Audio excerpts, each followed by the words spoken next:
Nico recovered quickly from her fever. To save time, we decided to split up and look for each stone independently. I traced the pirate Ketch to a remote island in the Caribbean. With the fortune he'd amassed from piracy, he'd retired to a place that was later called Ketch's Landing.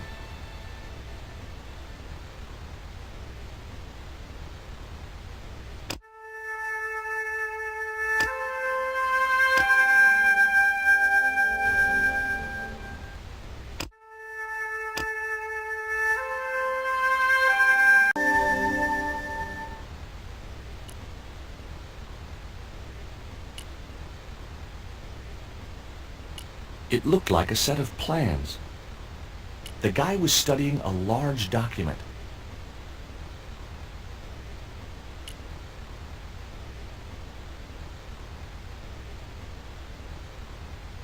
Hi, is this Ketch's Landing? Yeah, that's right. My name's George Stobart. You're a surveyor, right, Mr. Bronson. And of course I'm a surveyor.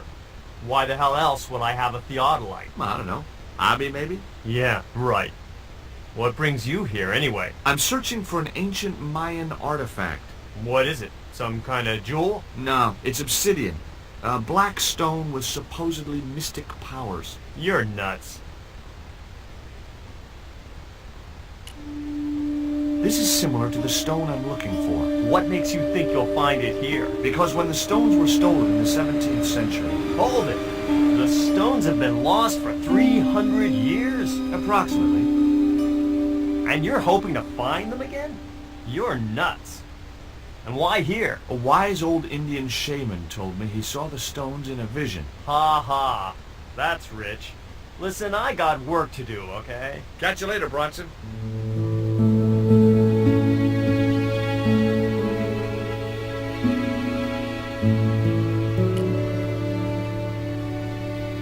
I recognized the instrument as a theodolite, but I had no idea how to operate it.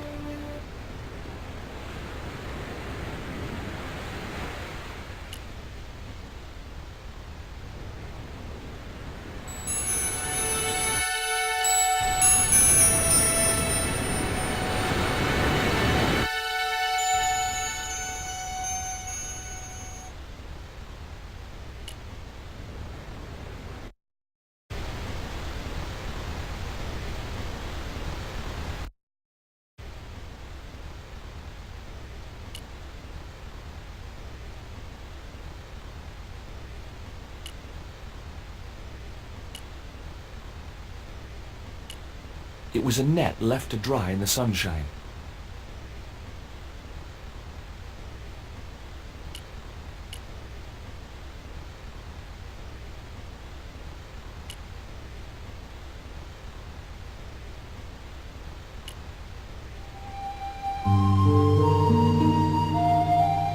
The kid looked about 11 or 12. He was fishing with the intense concentration of someone who had all the time in the world.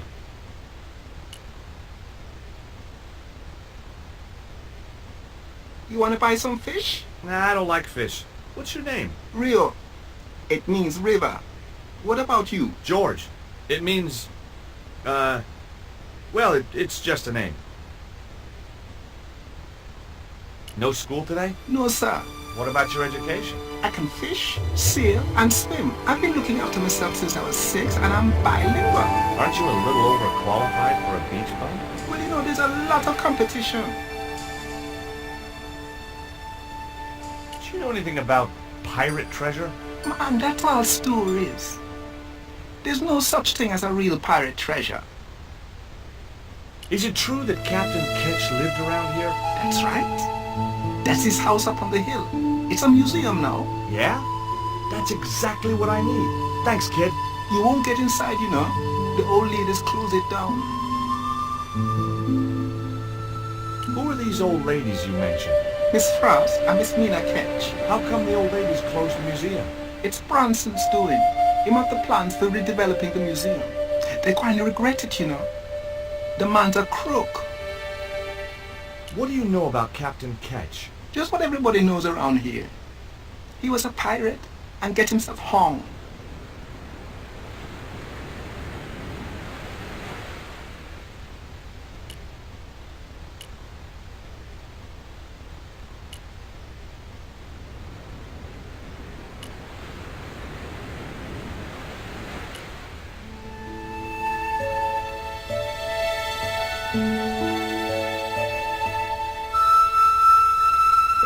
A cute little putty tad. Actually, no. It was a mangy old flea bag. It was busily torturing a red ball. Hi, Puss. Wanna play?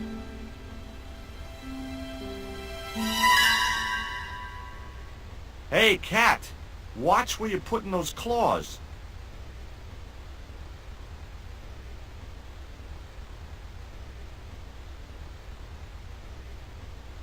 Two old ladies were sitting outside the house enjoying afternoon tea. Hi, my name's George Stobart. Good afternoon, Mr. Stobart. Would you care for tea? No, thank you, ma'am. I don't like tea. Is that your cat? Yes, it is.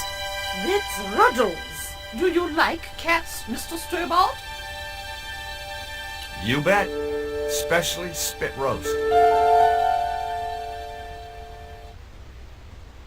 Can you tell me anything about Captain Ketch? More than you can tell me about your great-great-great-great-grandfather, no doubt. You're his descendants? Certainly. Captain Ketch was born in Dorset, England, in the reign of King Henry VIII.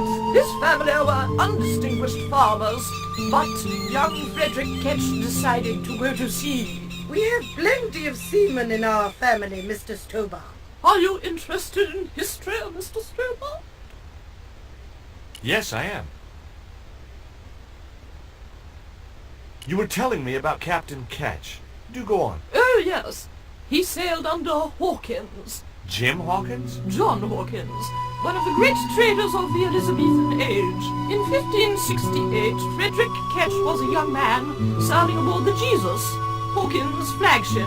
They sailed from England to Africa and across the wide Atlantic to these islands. Ketch was never to see the shores of England again. How come Ketch never made it home? Because the Spaniards sank the Jesus in an act of treachery. You said Hawkins' fleet traded between Africa and the Indies. What was it they were trading? Black men with no shirts. You have to understand, Mr. Stobart, that this was the 16th century. But that doesn't alter the fact that Hawkins and Ketch were slavers and pirates. Would it surprise you to learn that Hawkins was also a devoutly religious man? He transported slaves in a ship named after Jesus Christ. In my book, that makes him a hypocrite. What happened to Ketch? Was he killed? Oh no, he got away and returned to this island, to this very house. The Frederick Ketch Memorial Museum. Is it true Frederick Ketch was a pirate? Frederick Ketch was emphatically not a pirate. They hanged him, you know, down there on the beach in front of his family. Didn't bother with a trial, just whipped him out from his breakfast table and hoisted him up in chains. Well, if he wasn't a pirate, what did they hang him for? Envy. Pure green-eyed envy. He had been a successful privateer, you see, and had accumulated great wealth. As rich as a mink in a paddock. Shut up, Mina. Yes, Frost. The small-minded governor and his lackeys wanted his money, trumped up some ridiculous charge about breaking the conditions of his letter of marque, and hanged him like a common thief. The blackguards! Letter of marque? The document that permitted him to engage and destroy the enemies of the crown. The difference between a lawful privateer and a pirate. Yoo-hoo! Sorry, Frost. Well, why didn't Ketch just say, take a hike, guys, I've got a pirating license? Frederick Ketch was not a pirate! But he did show them his letter of marque. But they destroyed it and hanged him anyway. I've been talking to Rio, the little fisher boy. I'll thank you not to mention that little wretch in my presence. Dirty little whelk. Nasty fishy boy. That will do, Mina. I gather you don't have much time for the little boy. That child is a delinquent, Mr. Stobart. Yeah, well, he's only, what, 11, maybe? A knave with one hand on the tarts. What is it about Rio that you don't like, Miss Frost? Well, Once upon a time, he and Emily... Be quiet this instant, Mina. What can you tell me about Emily? Emily? What business can she be of yours? Her parents were killed in a typhoon. We, as her only living relatives, took it upon ourselves to raise the child. That's good to know Charity isn't dead. Oh, but she is. Washed overboard in the typhoon. Mr. Stobart wasn't talking about Emily's mother. He was being sarcastic. What else can you tell me about Emily? How dare you pry into our family in this way? I refuse to answer any more of your impertinent questions.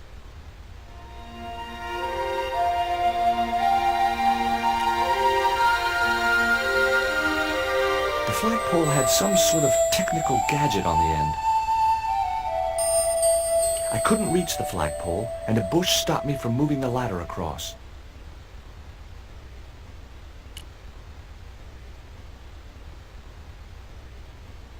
It was locked.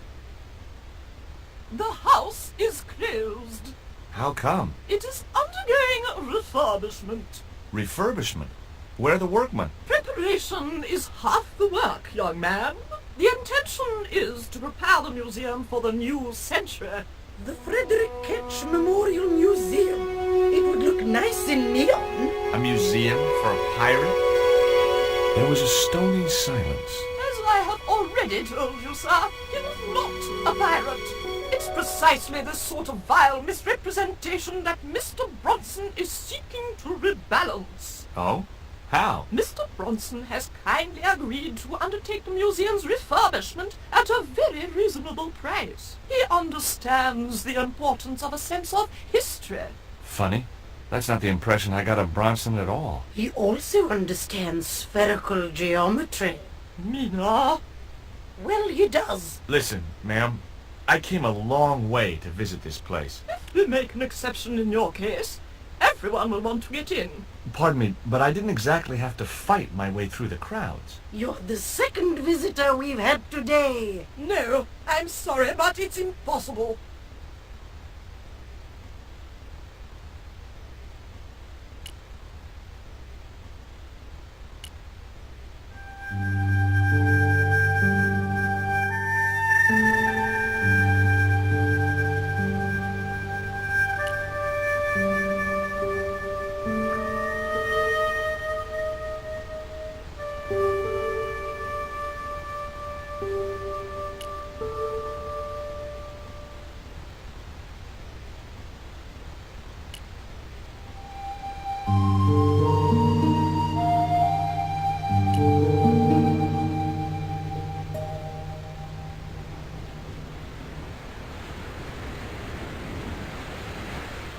How come the old ladies closed the museum? It's Bronson's doing. Him have the plans for redeveloping the museum. Oh, I know all about Mr. Bronson's plans. Tell me about your friend Emily. Why are you so interested in Emily Ketch? Emily Ketch? A descendant of Captain Ketch, the pirate? Yeah, What, doesn't bother you? why should it? We don't responsible for our ancestors.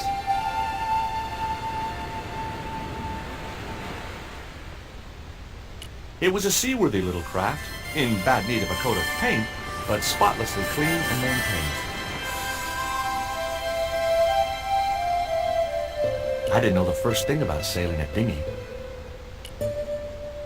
There was nothing else I wanted to ask the boy.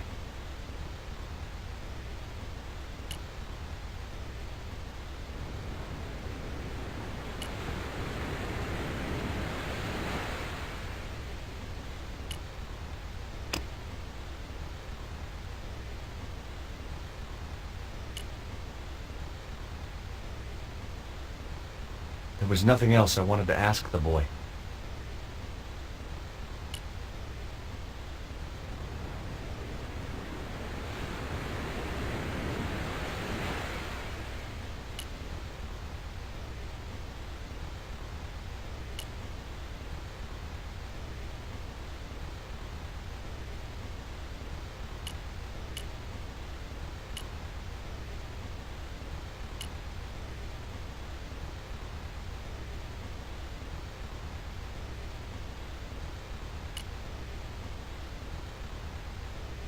I just had to sneak a look at those plans.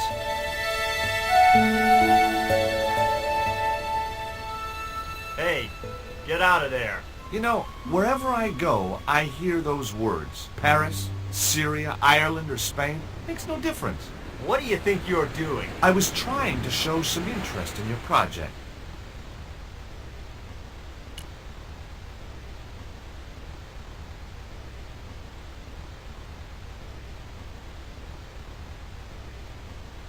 Tell me about the two old ladies. Who? The Ketch sisters. One of them's crazy as a coot, and the other will turn you to stone if you're not careful. Say, was that kid giving you trouble? The Fisher boy?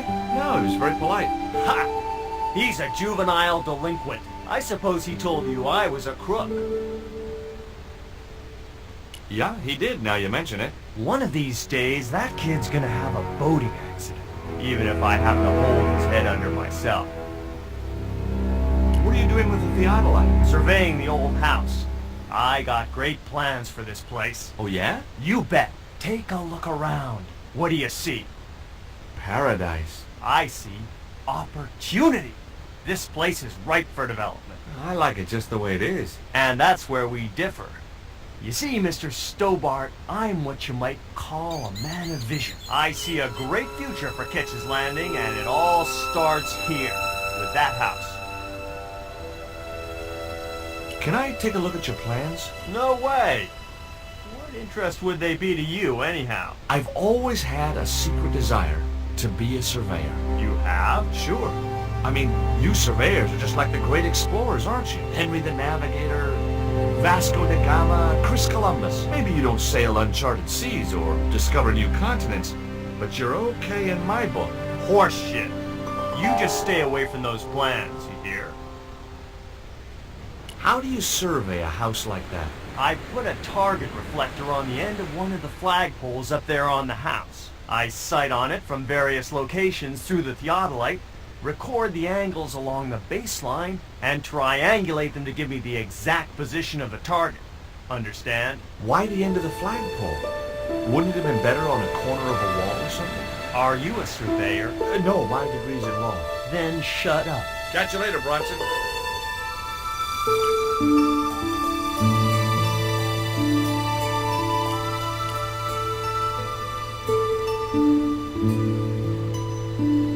I didn't want a fishing net.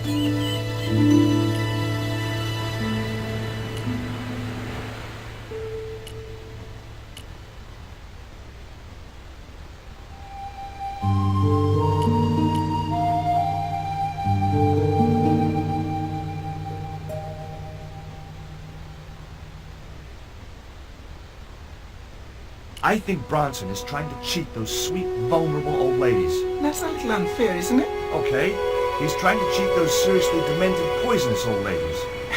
You have to admire his acumen.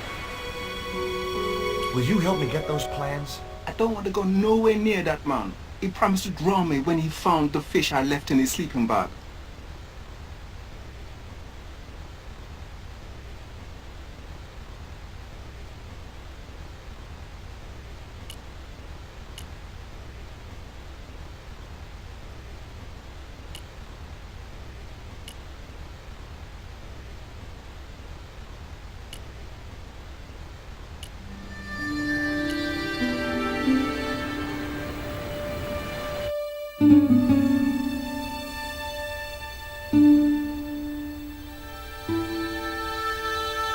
A cute little putty tad. Actually, no.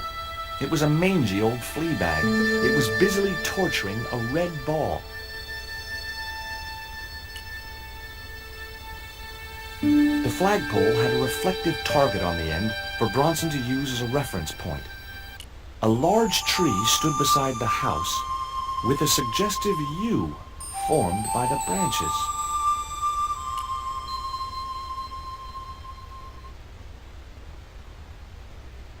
You're really fond of that cat, aren't you? He is our companion and our solace. I thought about catnapping the little monster until they let me in, but it wasn't my style. Maybe there was some other way I could use their affection for the cat to get me into the house. Okay, It was time for diversionary tactics. I thought I saw a little girl down on the beach. You must be mistaken. He must be mistaken. Mustn't he, Frost? I'm sure I'm not. A little girl and that young fisher boy. What? It's not possible. What were they doing? Oh, the kinds of things that all little boys and girls get up to at their age. When I was a little girl, we used to play cows and milkmaids. Woe betide you if you're lying to us, Mr. Stobart. Heaven help you.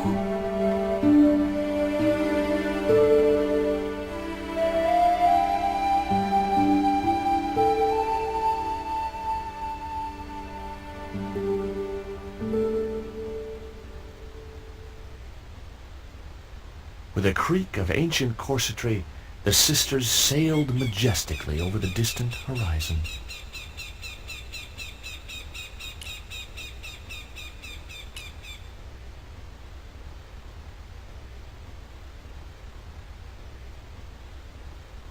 It was locked.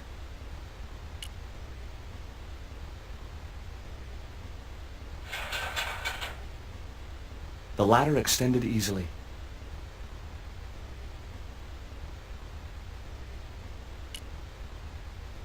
I couldn't reach it. The windows were way out of reach. If I could get up to them, maybe I could climb in that way.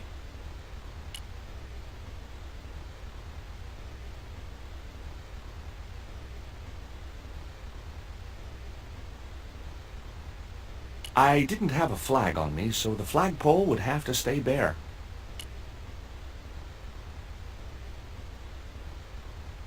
I couldn't reach the flagpole, and a bush stopped me from moving the ladder across.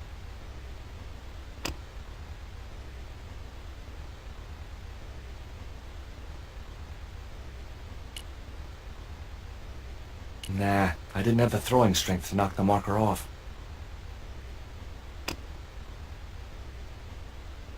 Nah, I didn't have the throwing strength to knock the marker off.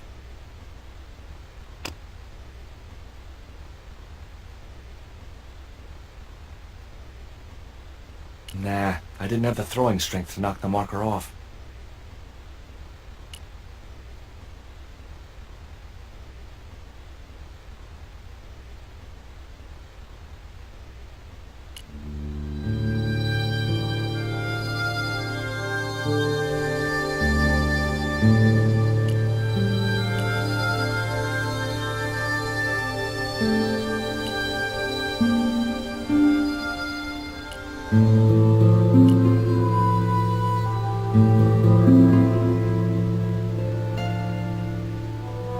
Did you see the weird sisters come by here? Did I? They look madder than usual, so I hide until they're gone by. Just as well. They thought you were playing with Emily. Boy, were they steamed. Emily, you're madder than them. Can you let me have a fish, kid? I thought you say you don't like fish. It's not for me. It's a present. For the old ladies? Well, it makes a change from flowers and candy. No, it's for their cat. Okay. What do I get out of it? I can pay you. I've got Quaramontian dollars, French francs, and traveler's checks. You must be joking. The nearest bank is 3 islands away. Is this worm worth a fish? Could be good bait. How did it die? I think it drowned in tequila. Just like my Uncle Gabriel. Yeah, I'll have that. Okay, I'll get you a fish. It might take a while though.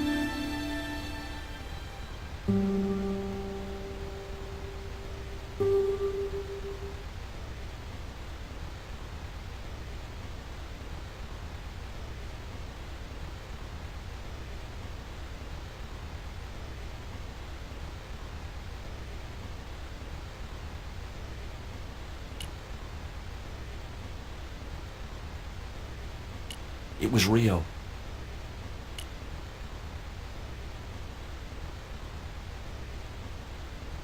There was nothing else I wanted to ask the boy.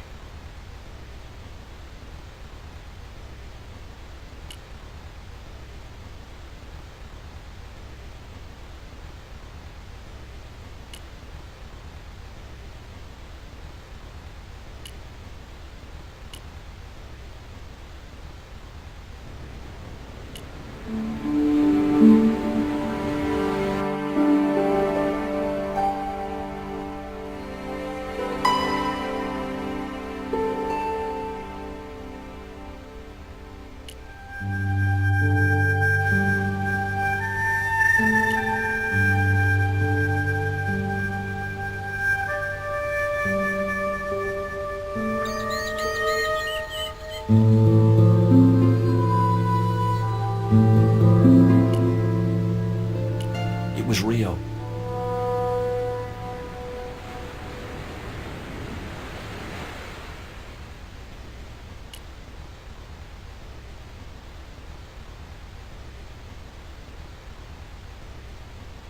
No luck with a fish? No, man. They don't want bite. That's 'cause they know there's a storm brewing. Storm? I don't think so. Hey, I caught a bite. You have? It's a big one. A real big one. Reel him in, Rio. Jeez, it must be a whale or something.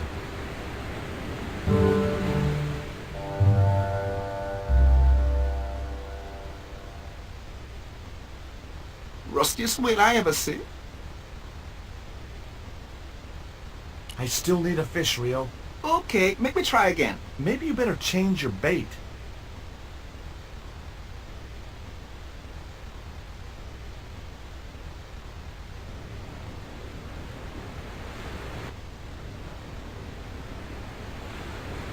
It was half a rusting bicycle frame.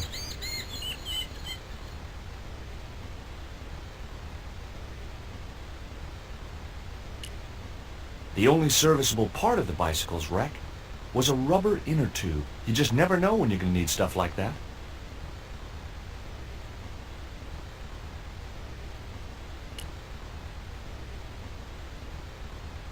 There's a fish, my man. I can't put it in my pocket while it's flapping about like that. No problem.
I'd have to do that from the ground.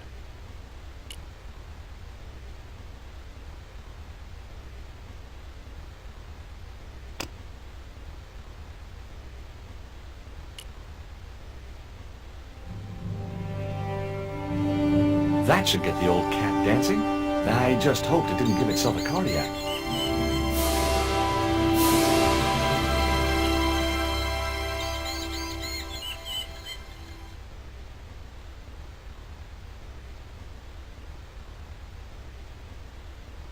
A large tree stood beside the house, with a suggestive U formed by the branches.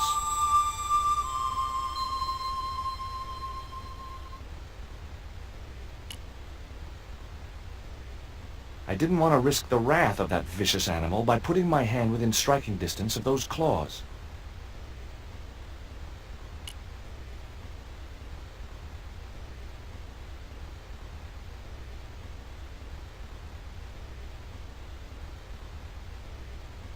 I didn't have a flag on me, so the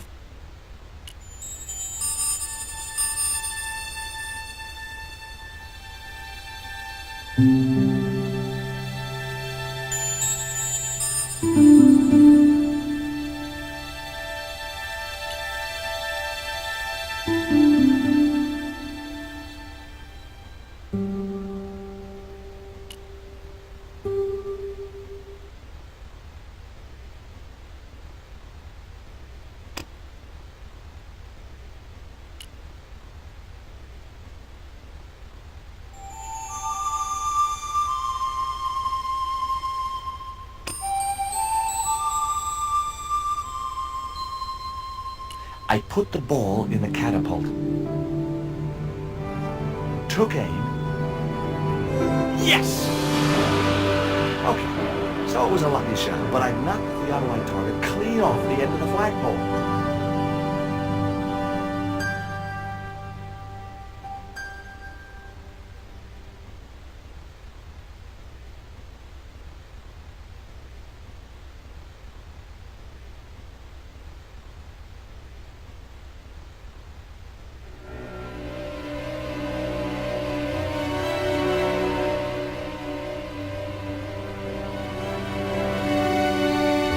What the hell's going on here? Hi, Bronson. Nice to see you, too. You again. Have you been screwing around with my theodolite target? Where is it? I had to climb out of the window to put that one on. Damn it, I'm gonna have to go through all that again. Not this time. The house is locked up and the sisters aren't here. Hell's teeth! I'll have to put the spare target on the other flagpole. A whole morning's work wasted. I'm gonna fix all this and then I'm gonna fix you, you hear? Yeah? Fine. I'll be waiting.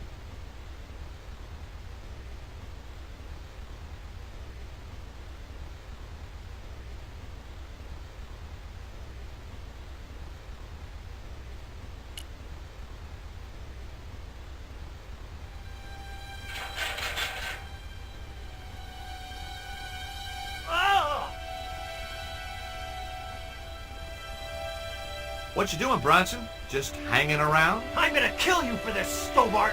Get me down from here! What, so you can kill me?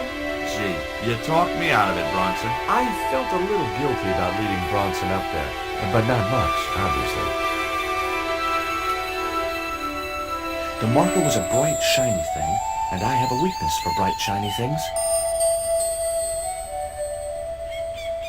It wasn't going to be much use without the theodolite, though.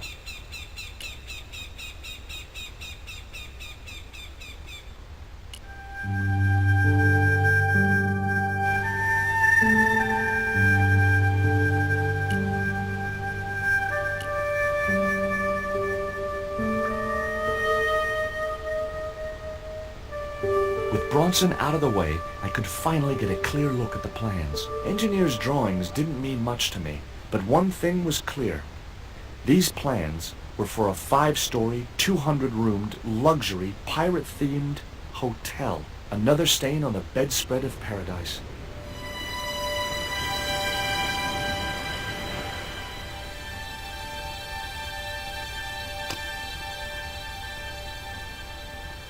It was Bronson's plans for the hotel from hell.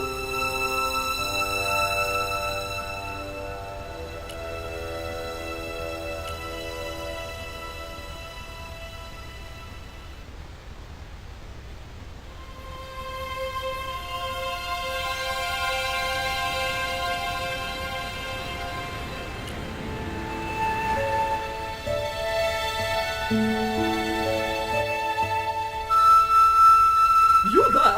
Why is Mr. Bronson hanging from that flagpole? He climbed up there of his own accord. Then help him, you stupid man! Quickly, before he falls!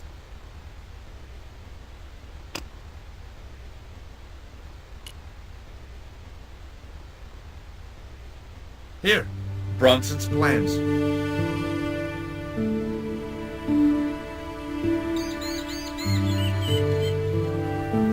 This means nothing to me. She's not wearing her reading glasses. Ah, wait! Yes, I see now. I see it all too clearly. That man is planning to build a huge hotel. Bronson is a confidence trickster. Mina, we have been duped. I'm glad we didn't sign his contract. Oh, I hate tricksters, especially confident ones. Come, Mina.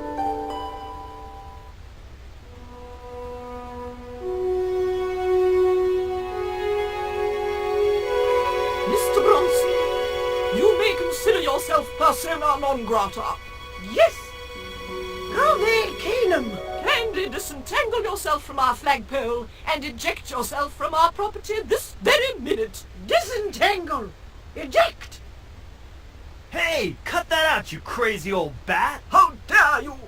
Mina isn't crazy, she's just engagingly eccentric. Yeah, as a bedbug. Ouch! Lovely as this little vista is, I'd be really grateful if you could let me into the museum now. Certainly, young man. We are most grateful to you for exposing this scoundrel, Mina the Lock.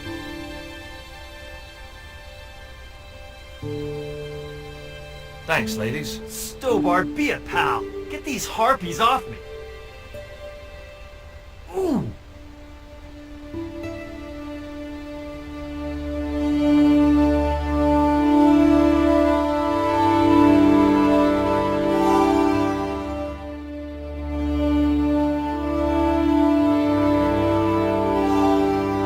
While George was basking in the sun-drenched Caribbean, I went. It was a long shot, but I thought I'd start my search for the Jaguar stone at the British Museum.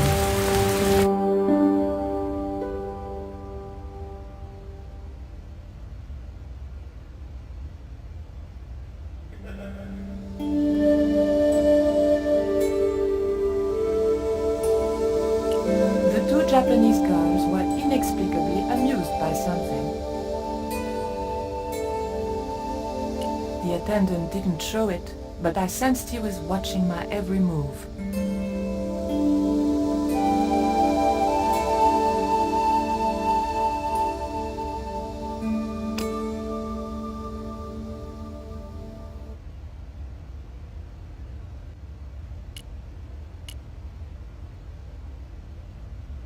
There was nothing very useful in my bag, just a single hair clip.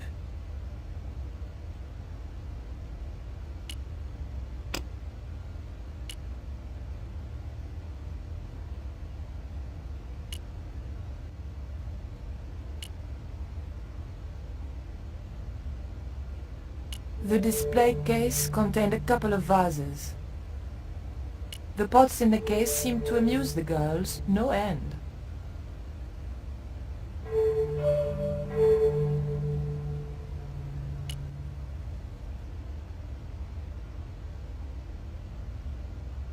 It was a stone identical in size and style to the Coyote stone.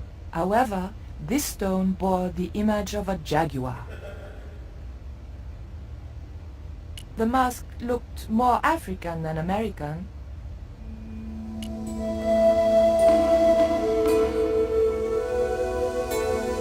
I had and have no interest in old pots.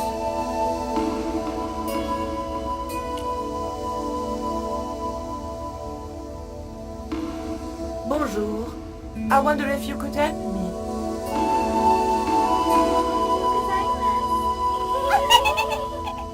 What's so funny? Oh, never mind.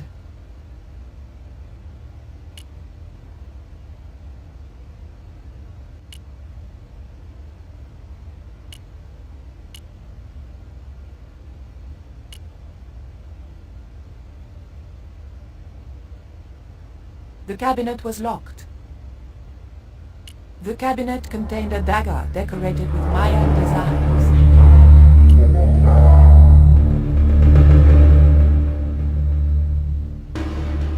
It was a small flat square of polished obsidian, nothing like the one I was looking for. According to the caption, this was the scrying mirror given to Dr. John Dee by Sir Francis Drake. The display case contained a couple of vases.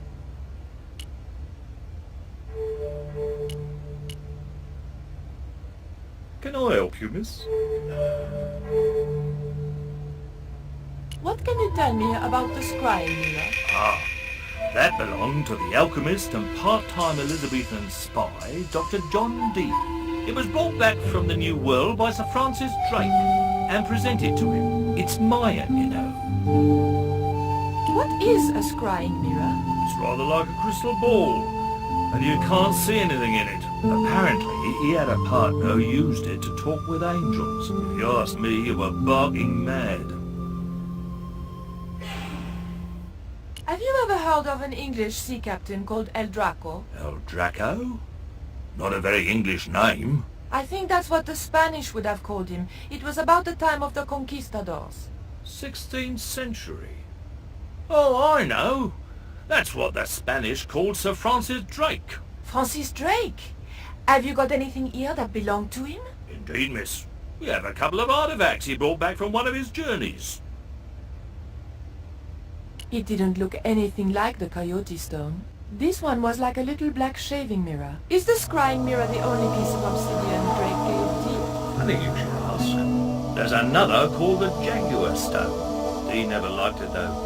Said there were angels in the mirror, but devils in that stone. Can you tell me something about the Jaguar Stone? Certainly, miss.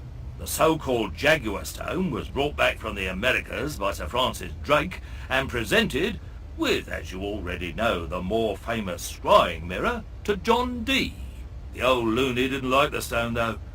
Reckoned it was tainted by the devil. Come along, miss. I'll show you the mirror. I've already... Oh, never mind.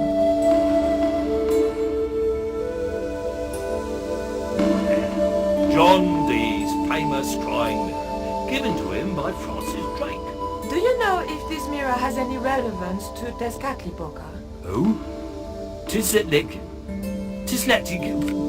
I can't even say it. Oh, there's somebody here who'll be able to help you better than me.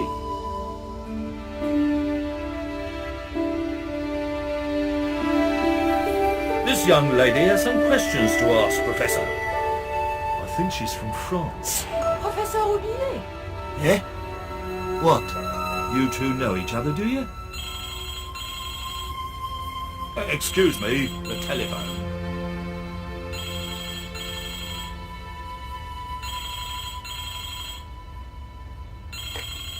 We meet again. Mademoiselle, France, eh? Yes, I believe that's where you live, Professor. I have a house there, on the outskirts of Paris, but I haven't been back for many months. What can you tell me about the Jaguar Stone, Professor? It's obsidian, from the Chichen Itza region.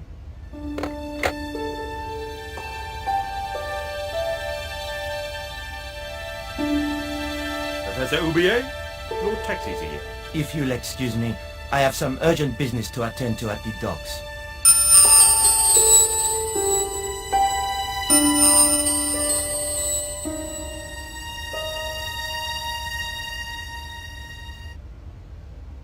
Can you answer me some questions about the Jaguar Stone? Certainly, miss. If you just step this way.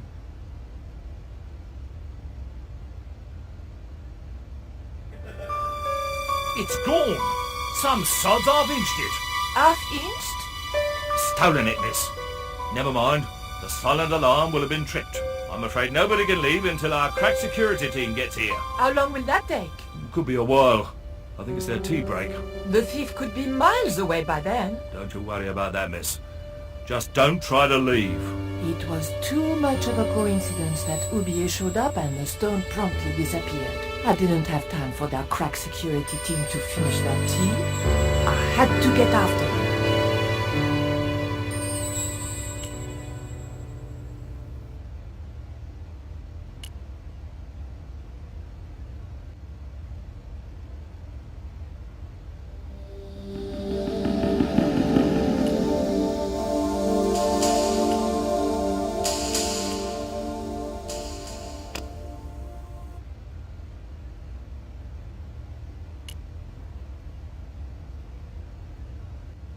The cabinet was locked.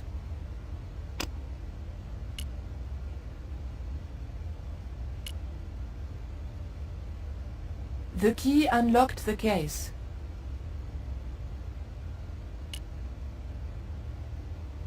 I locked the case again and took the key.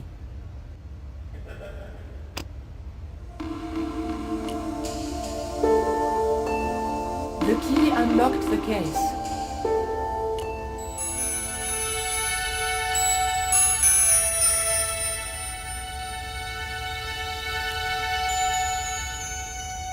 I locked the case again and took the key.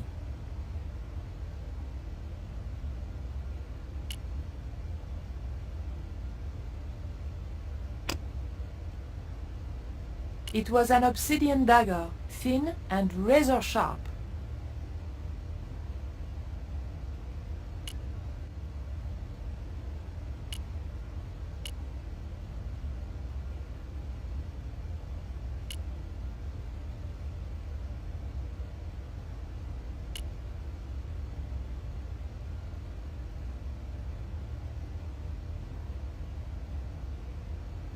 Excuse me, miss.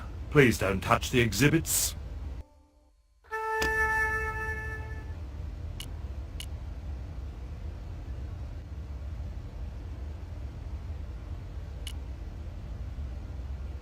Look at this.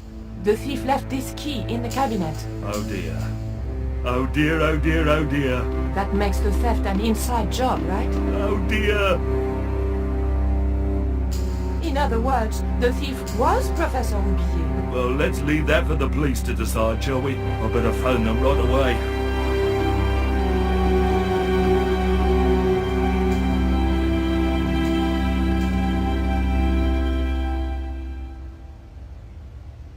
Hello?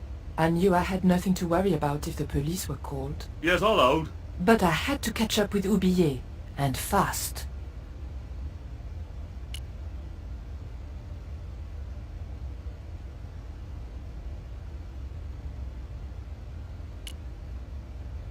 The doors were securely locked.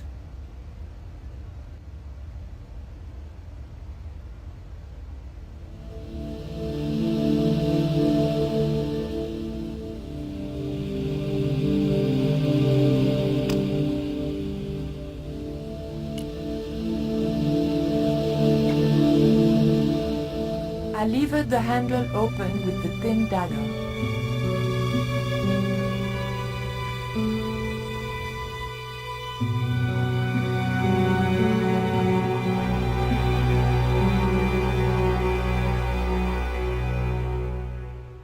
The room had been decorated to resemble the interior of a sailing ship. It was disturbingly effective.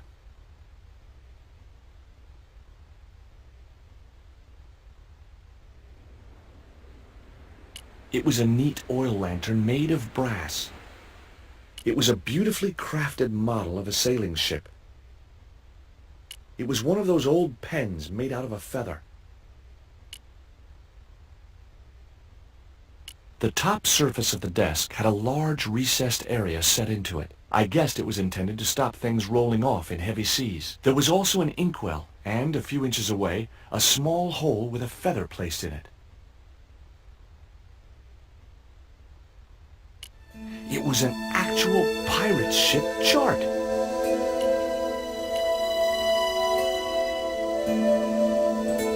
Okay, I've had my hands on an historical document.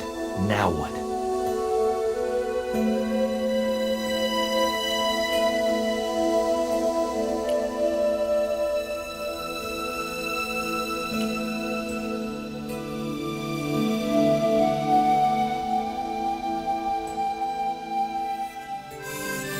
Captain Frederick Ketch, 1570. Around his neck was a cross. Maybe he was a part-time pirate. It was a ship's bell. Maybe that wheel was from Ketch's ship. Suddenly, I was 12 years old again. It was an old wooden barrel. Maybe it was from Ketch's ship.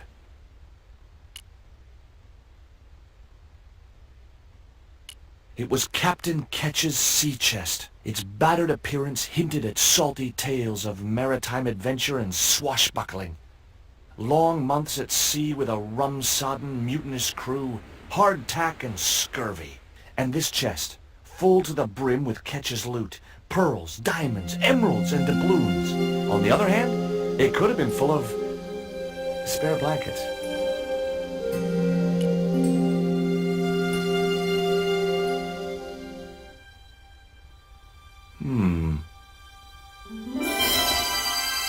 Surprise!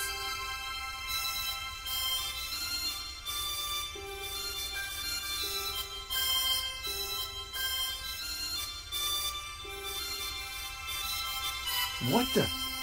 Who are you? I'm Emily. What were you doing in there, Emily? Hiding. What are you doing here? Grown-up stuff. Grown-ups? Pfft.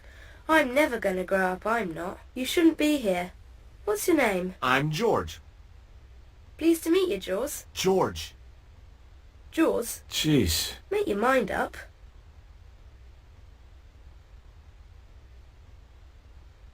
Why don't you go play with Rio? I'm not allowed. How come? 'Cause Aunt Frost says I'm not allowed out of the house. That's why, Mr. Nosy Beak. Too bad.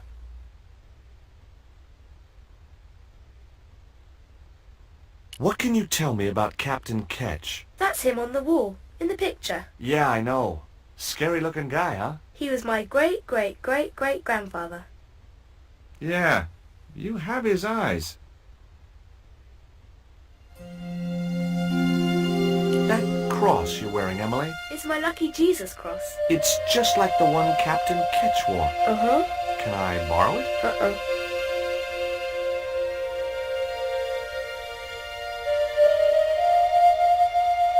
Why don't you ask your other aunt if you can play with Rio? Aunt Mina's cuckoo. Aunt Frost says so. She says when the Lord handed out common sense, Aunt Mina was off getting double portions of chin. That Rio's a smart kid. He helped me outwit Bronson. Rio is clever. He can spit ever so far. What would you trade for that cross, Emily? A puppy. Well, I don't happen to have a puppy in my pocket right now. Can you think of anything else you'd trade? Don't know.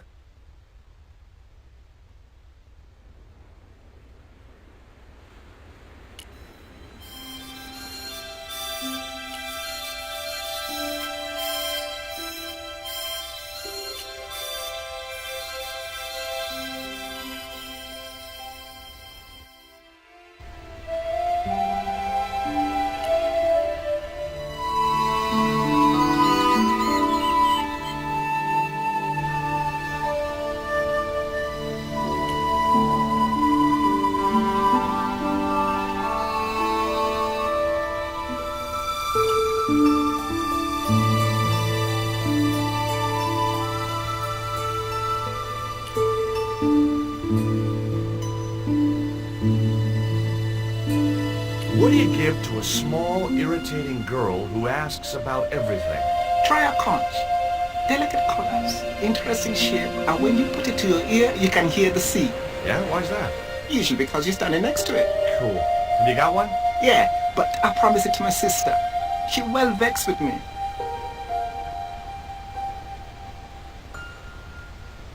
Why is your sister mad with you? Well, last night when I got home with our supper, she went wild. Rio, she said, how come all you ever catch is puffer fish? A sicker puffer fish. What I want is tiger fish. So don't bother come back home till you catch one, boy. I don't see how I'm gonna catch no tiger fish. All I have is a fishing pole and a worm. What do you need to catch a tiger fish? One of them real fancy flies like the rich fishermen use.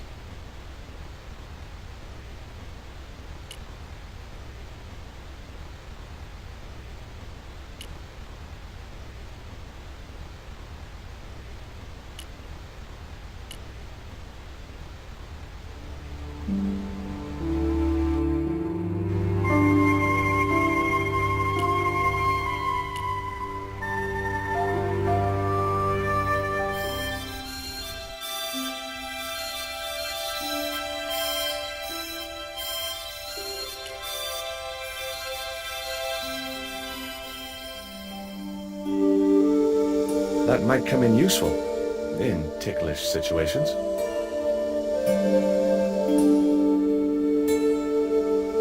What you doing, Jaws? I'm just borrowing this feather, that's all. Why? I might be able to make use of it. You gonna steal it? That's bad. I'm gonna tell on you. No, don't do that. Why not? Well, because I'm not stealing, just borrowing.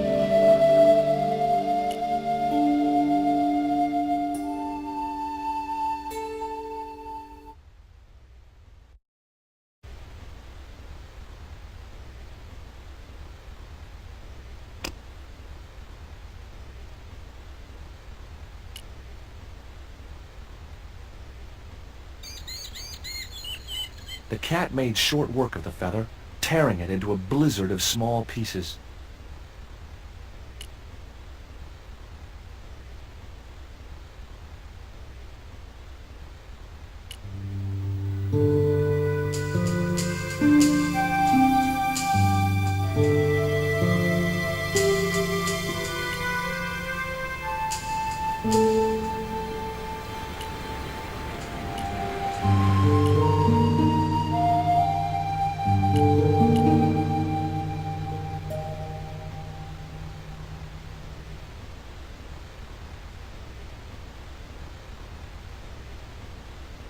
Hey, this is just what you need to make a fly.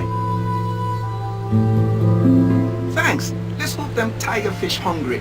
A deal's a deal. Here's a conch.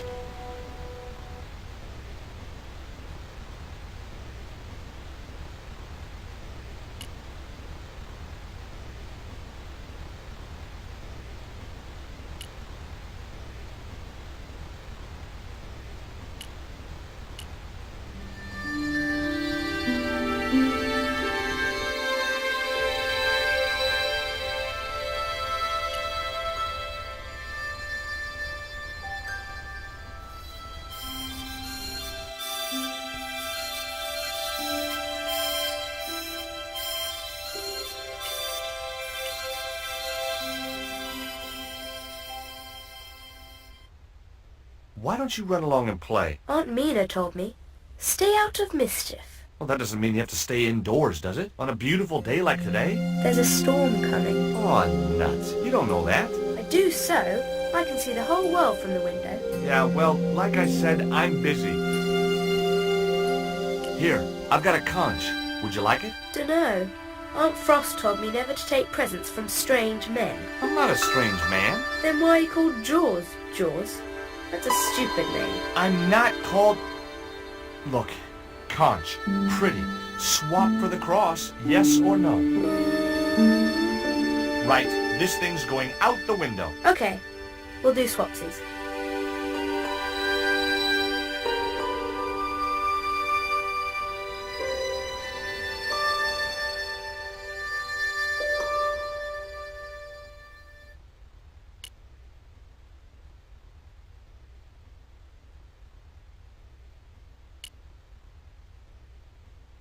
It was an indented well in the corner of the desk. I guess it was intended to hold ink, but it seemed unnecessarily wide. Maybe Ketch had used it to hold his rum bottles steady in heavy seas.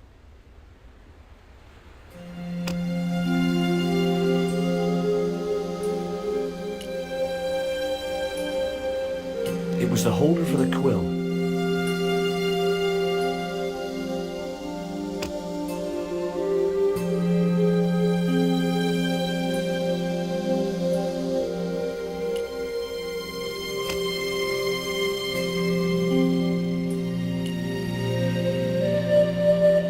Ketch's cross slipped snugly into the penholder.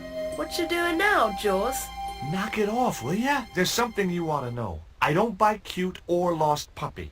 I've put your cross in this little hole in the desk. Why? Impulse, mainly, with a dash of irrational intuition. Silly. Only women have intuition.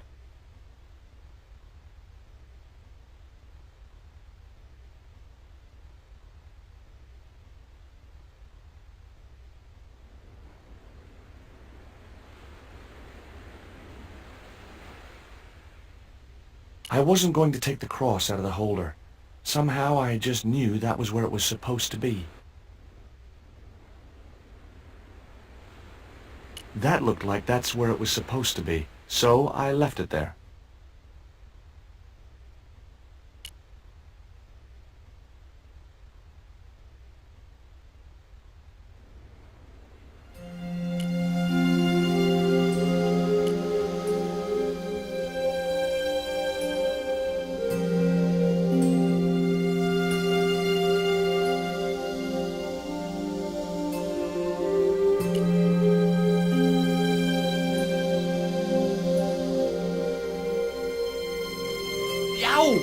I should have known better than to put my hand in there. Grandma Stobart had a nasty experience in a water butt once.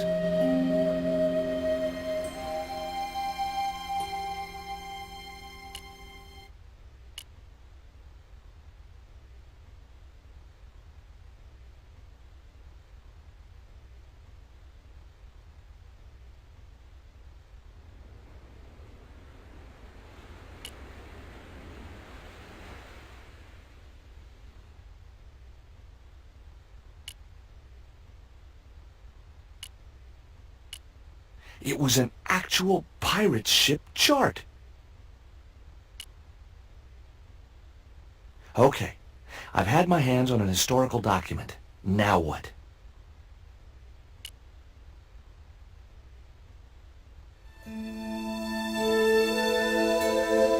chart fitted exactly into the recess on the top of the desk. What you doing now? Grown-up stuff. I doubt that. I'm putting this old map on the desk What you doing that for, Jaws? because it was obviously intended to fit in this recessed area. How'd you work that out? It's obvious. The desk had obviously been cut to fit the chart. Or maybe vice versa.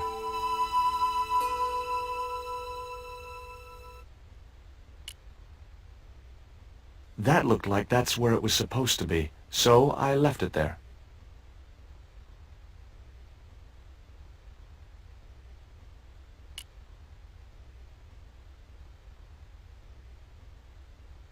Holding that lantern, I felt kinda biblical. Like Jesus or Florence Nightingale.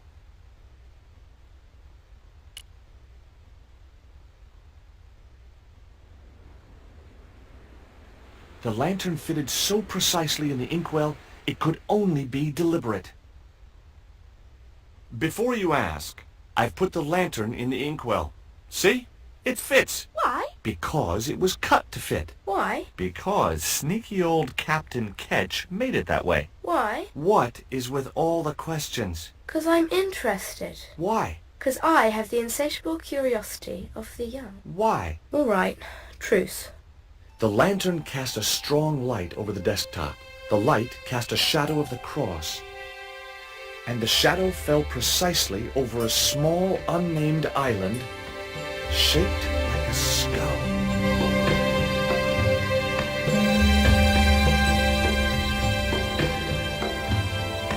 That must be it.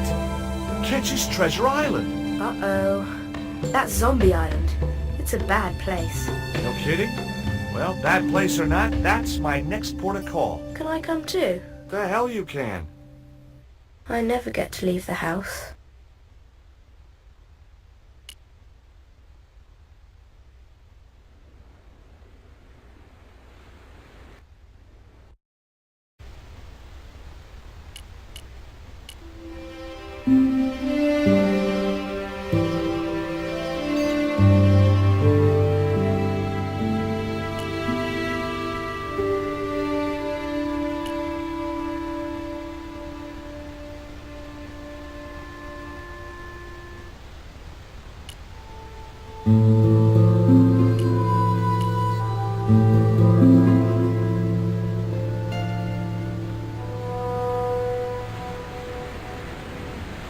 Would you take me to, Zombie Island? In this weather?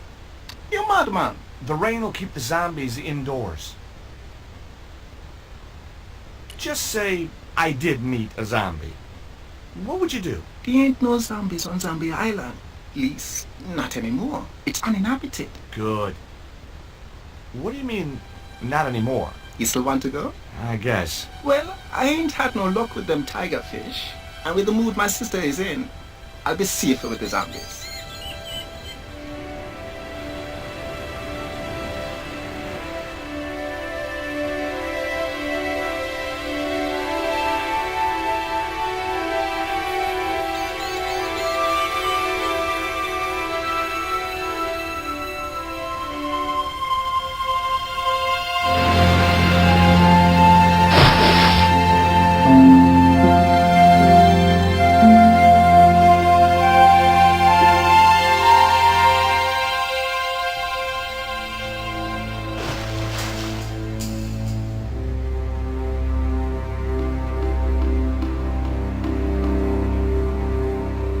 So, this was Zombie Island.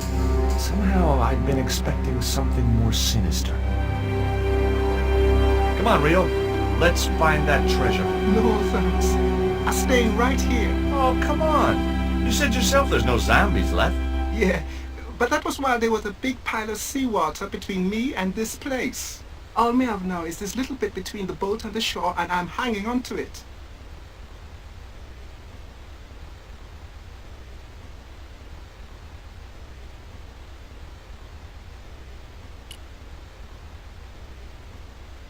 The cliff stopped me getting off the beach. The cliff was steep, too steep to climb without handholds. And I couldn't find any. Rio's boat was strewn with fishing nets and tackle.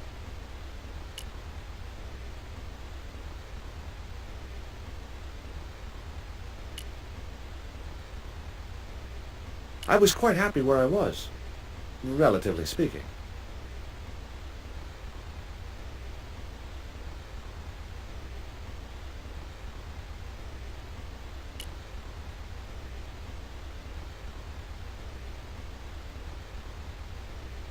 It was too high.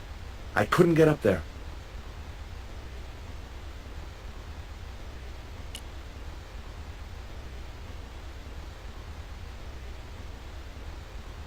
Could I borrow your net? Yeah, man, no problem.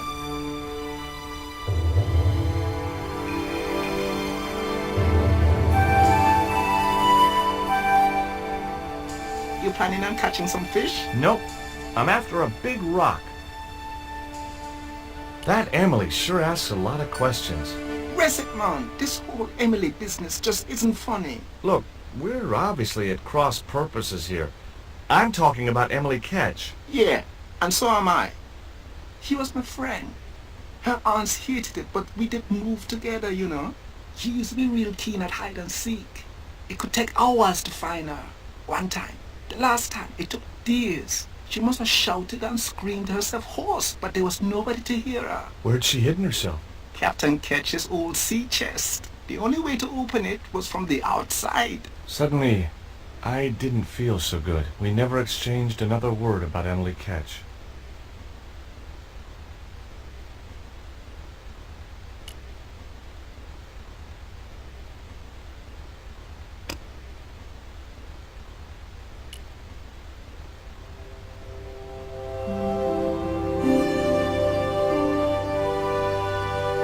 Well, here I go.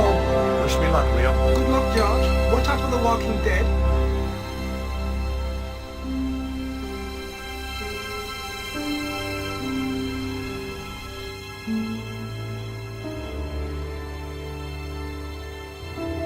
I stumbled down dark stairwells for what seemed like forever, until suddenly I found myself, wow,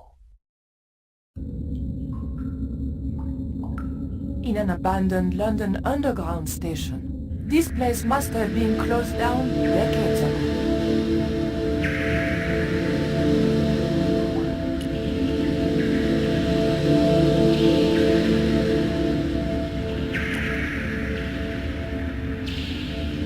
It was an old chocolate vending machine. The machine needed to be fed a coin before it would operate.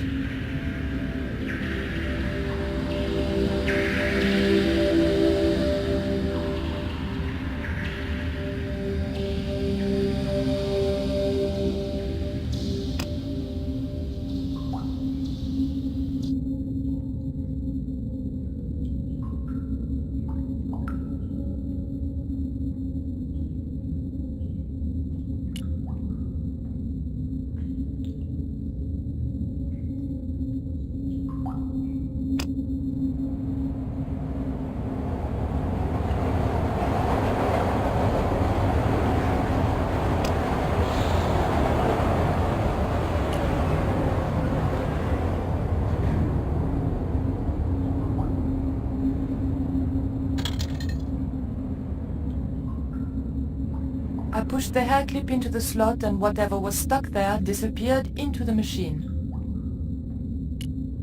The tray was empty.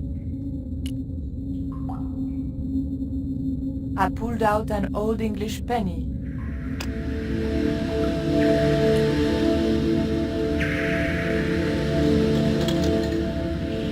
An ancient bar of chocolate dropped into the tray at the bottom of the machine.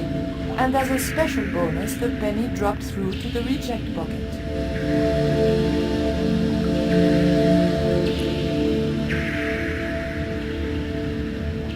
I pulled out an old English penny.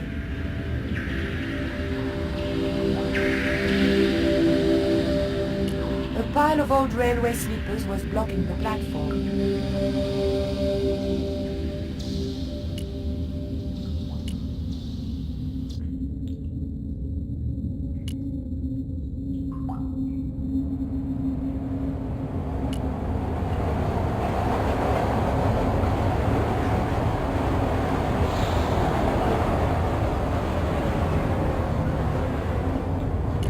The machine wasn't about to weigh me for nothing.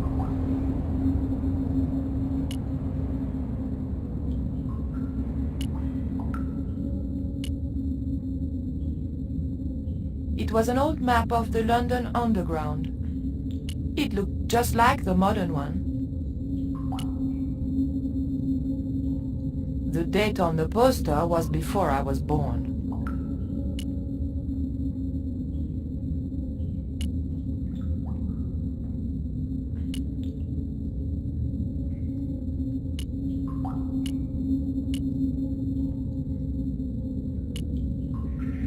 A warning sign saying high voltage convinced me to leave the lights alone.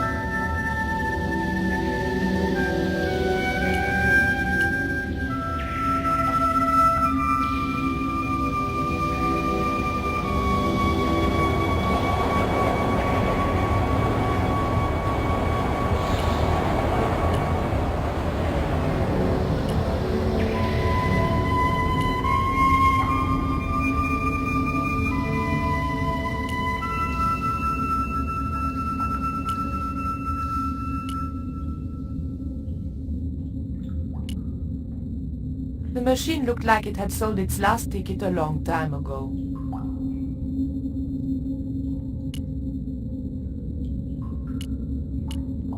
There was no point in going back up there.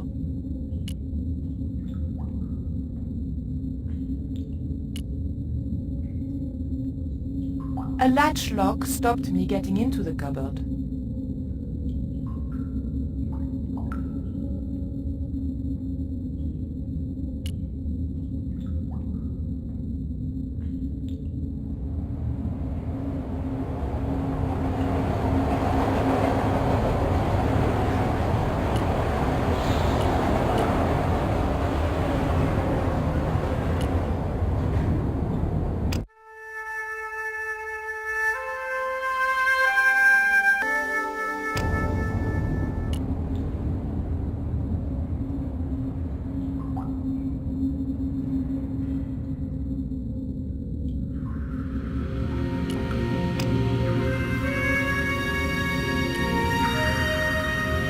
The machine wasn't about to weigh me for nothing.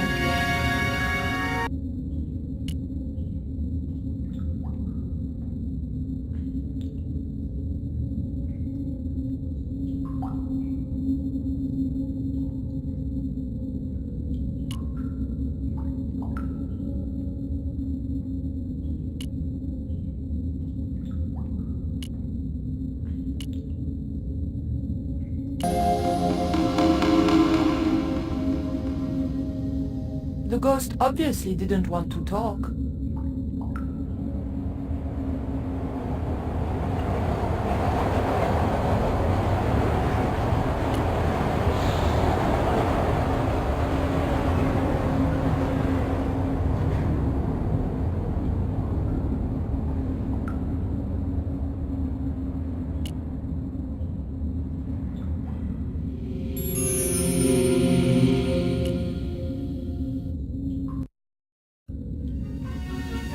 Who the hell are you?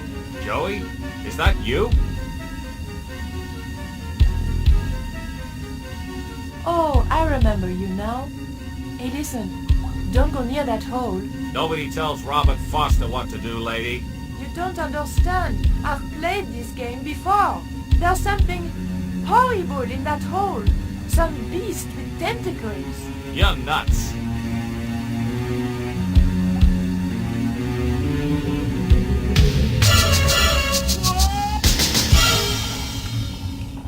They don't make animations like that anymore.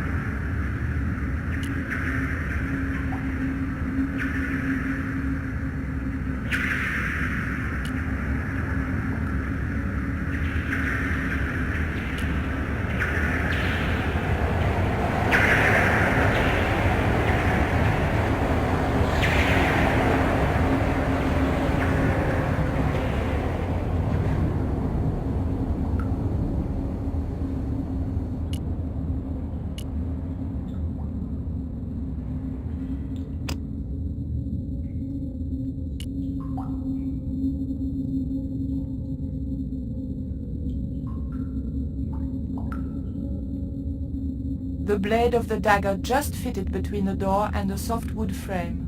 The door gave slightly, and then held firm.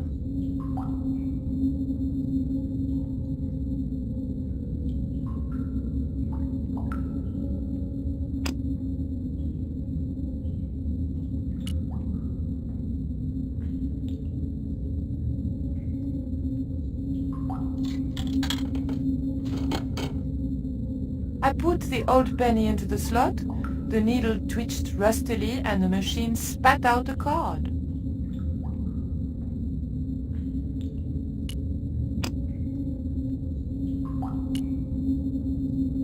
A latch lock stopped me getting into the cupboard.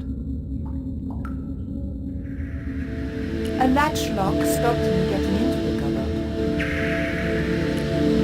My fingers were too big to reach into the tiny crack.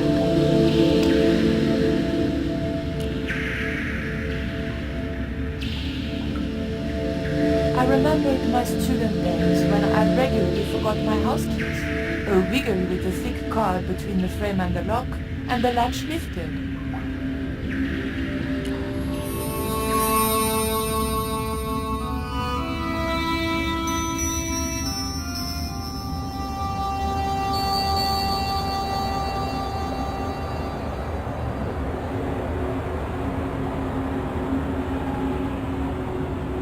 The train was my ride out of it. I could worry about not having a ticket when I got to the docks.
The path was blocked by an ugly and extremely dangerous-looking boar.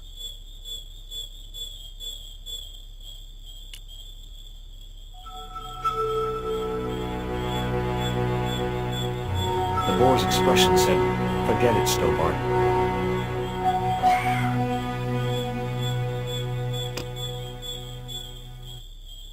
I couldn't get close enough to stick the dart in him.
It was a stagnant swamp.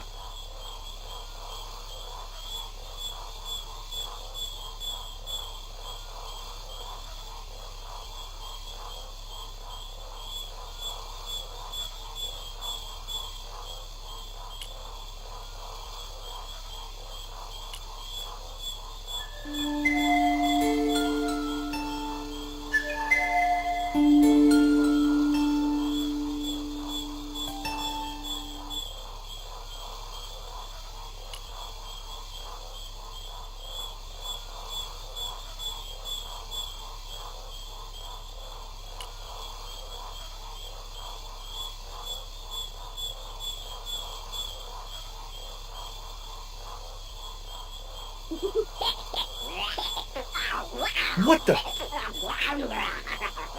Steady, guy. It's just a monkey.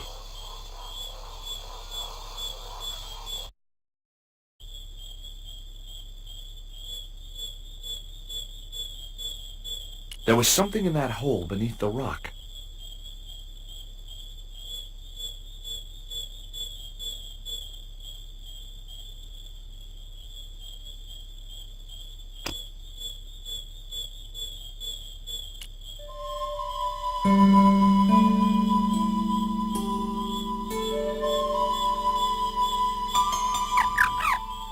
The end of the reed had been neatly bitten off. Now I knew what was living in there. A long-toothed, snarling, furry wild thing. What the? Steady, guy. It's just a monkey.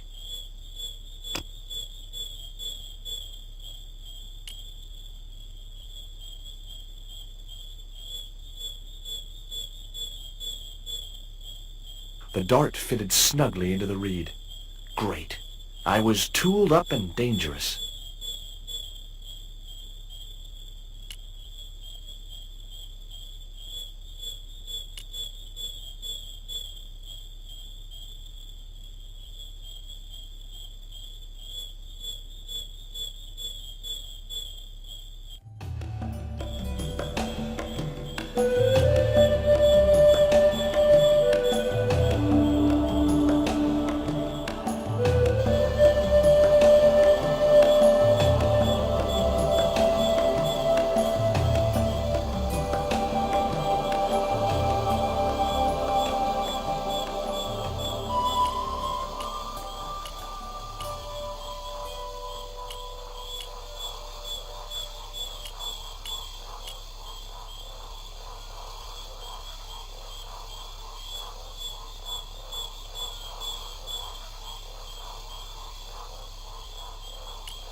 Stay cool, Stalwart. It was only a bird.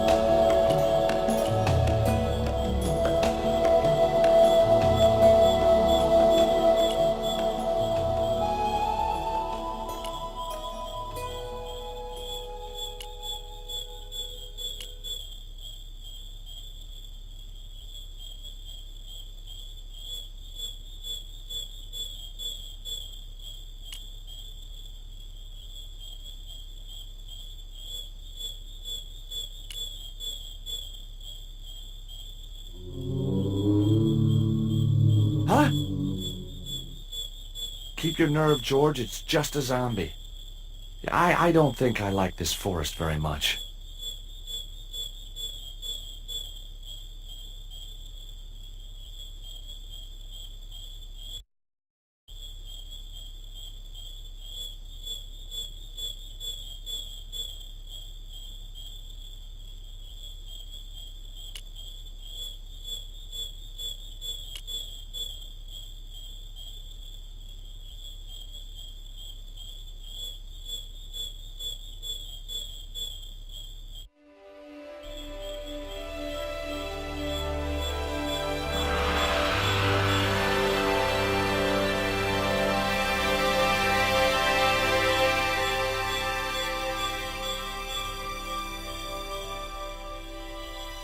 Initials had been carved into the rock.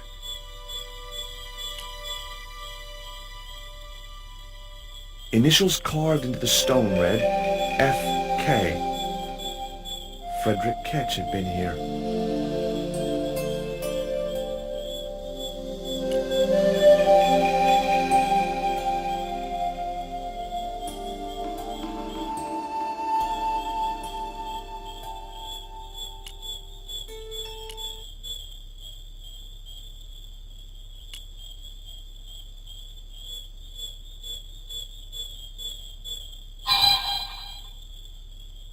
Ah! Stay cool, Stobart. It was only a bird.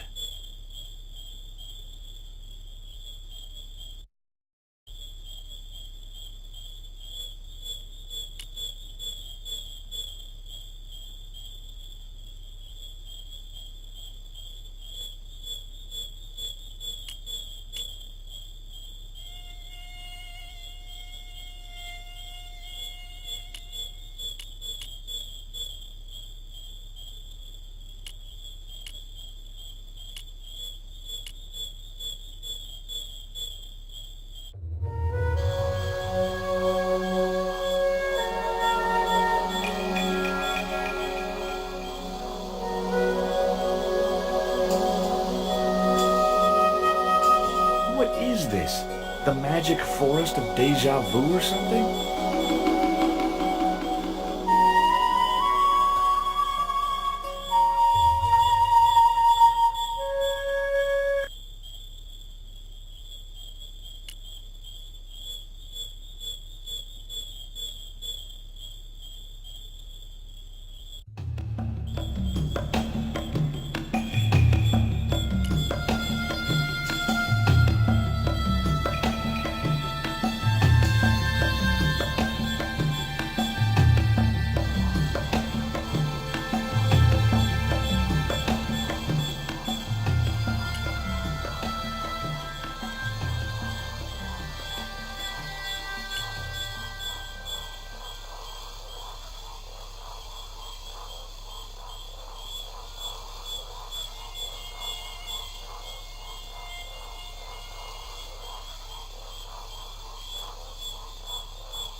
The rock was partially overgrown by creepers.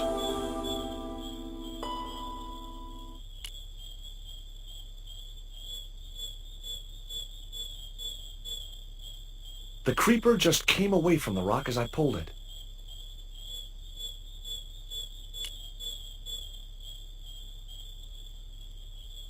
The creeper didn't look like it would hold my weight.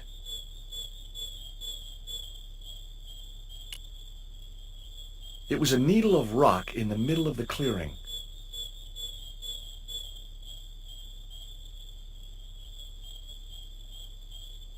It didn't look like a natural formation.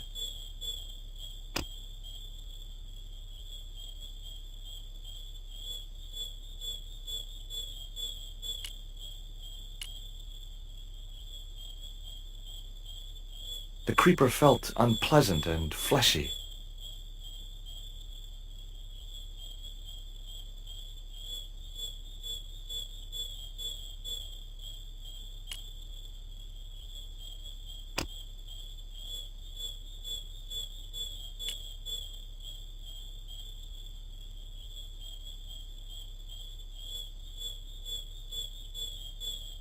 The net attached easily enough to the creeper and seemed secure.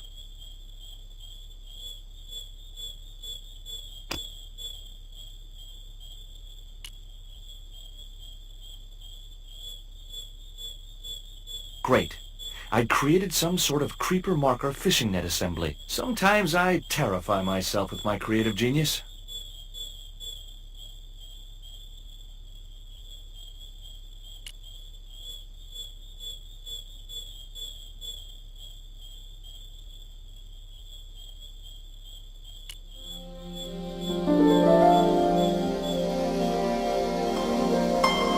I'd successfully got the marker into a position near the top of the needle simply by using the kind of lateral thinking that can get you institutionalized.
Initials had been carved into the rock.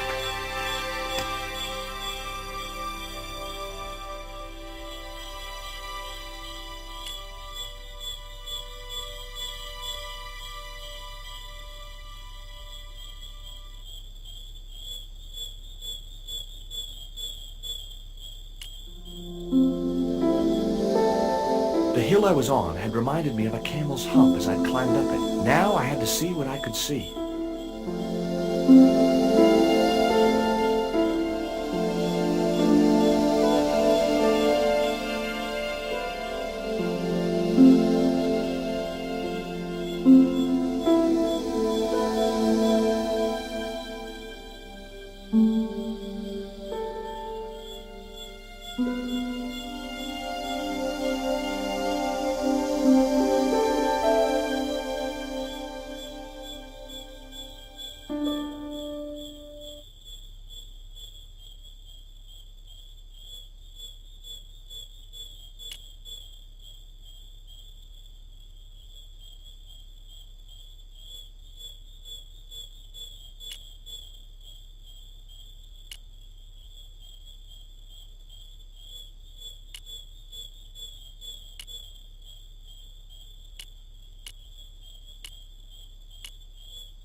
It was the marker which I had raised up the needle of rock.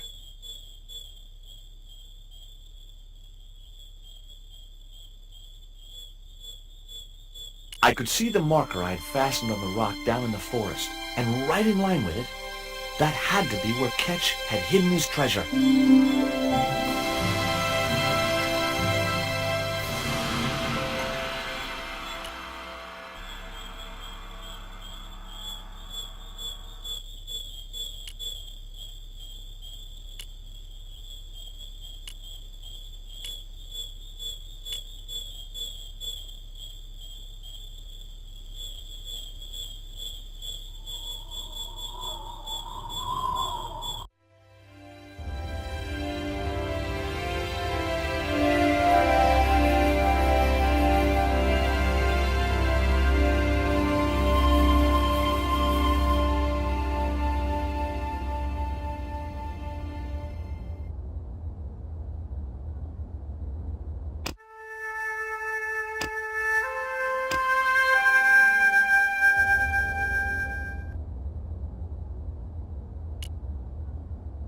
The Xibalba princess lay at anchor just below Tower Bridge, and you had found the right ship as soon as I saw Pablo at the rail.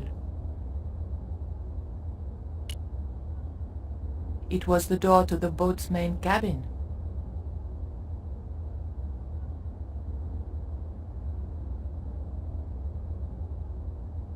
It was risky, but I thought I could get to the next crate unseen.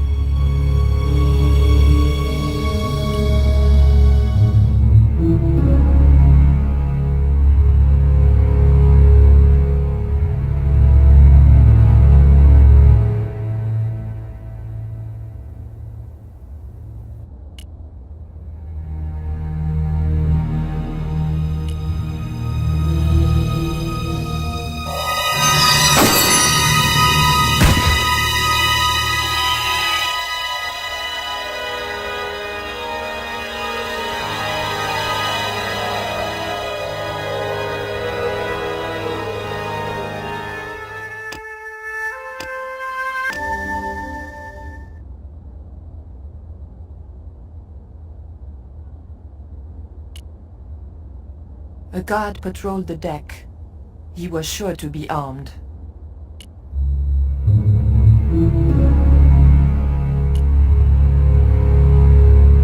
The Xibalba princess lay at anchor just below Tower Bridge, and you had found the right ship as soon as I saw Pablo at the rail.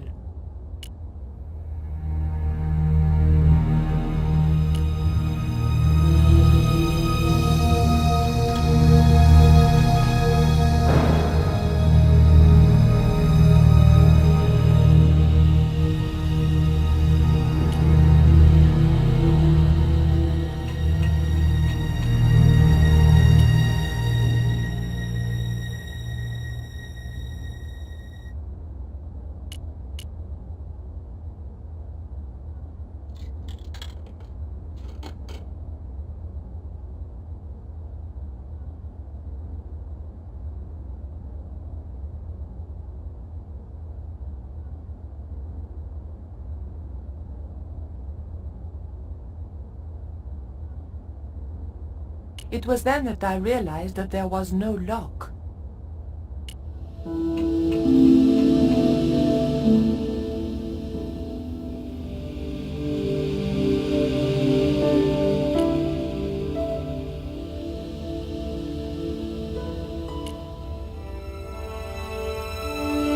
Got you.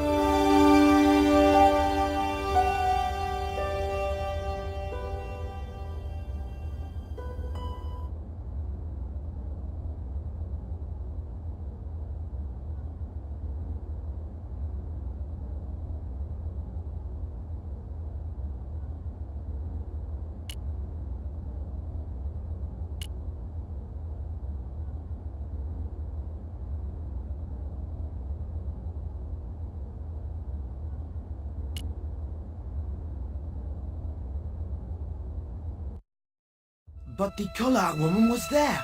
They'll know it was me. But you have the stone. The right stone, you're sure? Yes, of course, it's the Jaguar stone. No possible mistake. Here it is. Garzak. Please. The police will be looking for me soon. You're going to get me out of the country, aren't you? Stop your whining, Oublier. Do you have any idea what this stone symbolizes? I thought you just wanted it to frighten the natives. Fool. I intend to cast this stone into the sea. But why? It's unique. Exactly. With it gone, the Mayan priest's plan to destroy Tezcatlipoca cannot succeed. I can assure you that Tezcatlipoca is a mythical figure. Such a small mind you live in. Tezcatlipoca is real. I have seen him in my dreams. We have spoken of his plans for this world. We have spoken of your part in these plans. My part? He told me you would be useful. He told me how to crush your spirit by turning you to drugs. My wife died. You know that full well. She was my world, my everything. And now, you are no longer useful. She called out your name as she died, you know. What? What are you saying? And then they thought you'd done it. It all worked perfectly. You? It was you? You bastard! You monster! For the love of God, Garzak! Which one?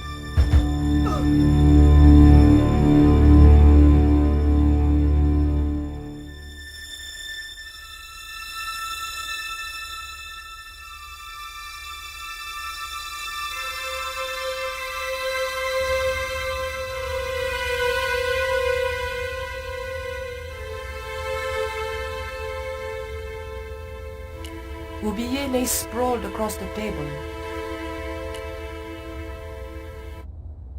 There were no signs of life, but I checked that Oublier really was beyond help.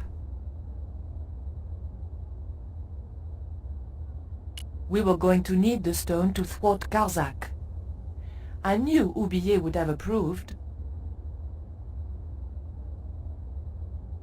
It was the Jaguar stone, all right.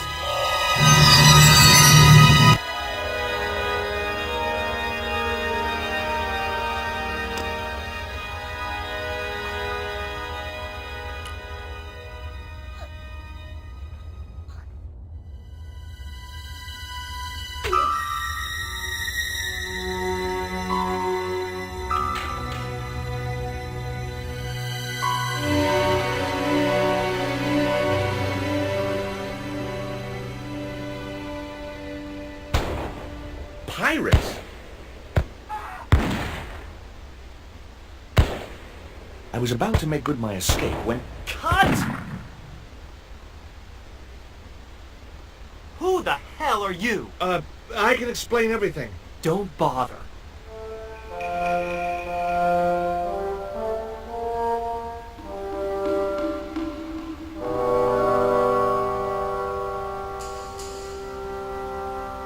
I'm sorry. I didn't realize you were making a movie. So who are you? Stobart. George Stobart. 2 B's and 2 T's. It's okay, Mr. Hawks. He wasn't in the shot. Hawks? This had to be Carlton Hawks, the newest enfant terrible of Tinseltown. I'd read about him. Mailroom boy makes good. Nice to know it was still possible to get to be a director armed with only an encyclopedic knowledge of postal charges. Stay out of the way, surfer boy. I'll deal with you later. Surfer boy?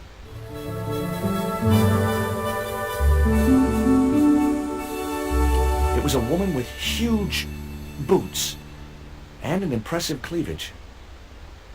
The kid looked more like a common street punk than a movie star. For some reason, the makeup department had given him a liberal sprinkling of zits. It was the cameraman.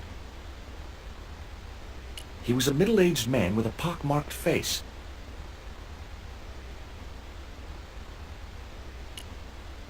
Hi, I'm George Stobart.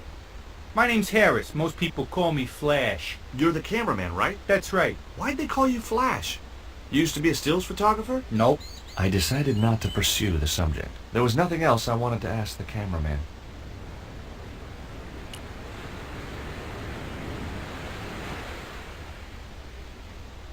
Hi, George Stobart. Hello, mate. You're English, right? Normally you don't miss much, do you? Bert Savage. Have you seen what the caterers laid on today? Buns and pancakes. That's awful. It's an improvement on yesterday. The buns are stale, but the pancakes are bloody lovely. How long have you been in the movie business? Flipping years, mate. Absolutely flipping years. I was in the army before that. Thought to myself, you've been risking your bleeding neck every day, why not cash in on it like? So you became a stuntman, just like that? Nah, of course not. I had to do the training first. What training does a stuntman do? First they told me to stand in the road. Then they run me down. Straight up. Drove at me with a car. I couldn't believe it. I was up on the bonnet and over the other side before I realised he wasn't stopping. Then they threw me downstairs a bit and gives me a certificate. Did you ever work with Carol Climax? The Dirty Dachshund? I'll say. Flipping princess, mate. I heard she was very beautiful. Mind you, she acted like one too. Ordering this, demanding that. Did you ever meet Bertrand Oubier? Meet him? No. I saw him a few times though. He didn't like his wife being in films. Do you think Oubier murdered his wife? I wouldn't be surprised if he did. Mind you, there were plenty of people who could have done her in. I thought the public loved her. Yeah, but people who knew her saw the other side.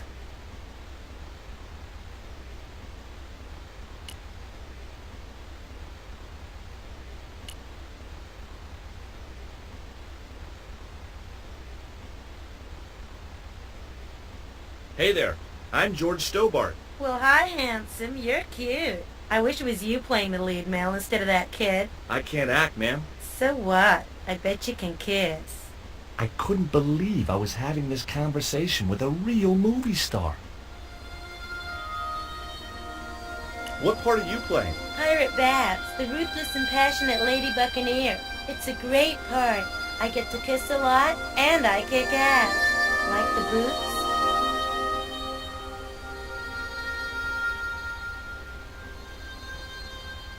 What's it like sharing the spotlight with an actor who's young enough to be your son? What do you mean?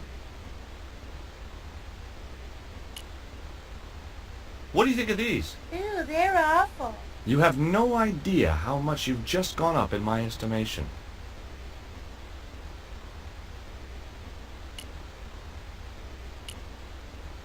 Hi there, George Stobart. Uh-huh. Yeah. Haiku McEwen. Is your name really Haiku? Yeah. It was my mom's idea, okay? When I was born, I was so small and perfectly formed I reminded her of a Japanese poem. Well, I guess it could have been worse. She could have called you Limerick. That's my middle name. Did you always want to be an actor? I don't think of what I do as acting, man. You're not alone. It's more like I'm the voice of my generation. What I'm saying for the kids on the street. Which is what? I'm crap, I'm going nowhere? Huh? What are you saying, man? Stobart, get out of shot. Positions, everybody. I'll get a flip chart and explain it to you later, Haiku.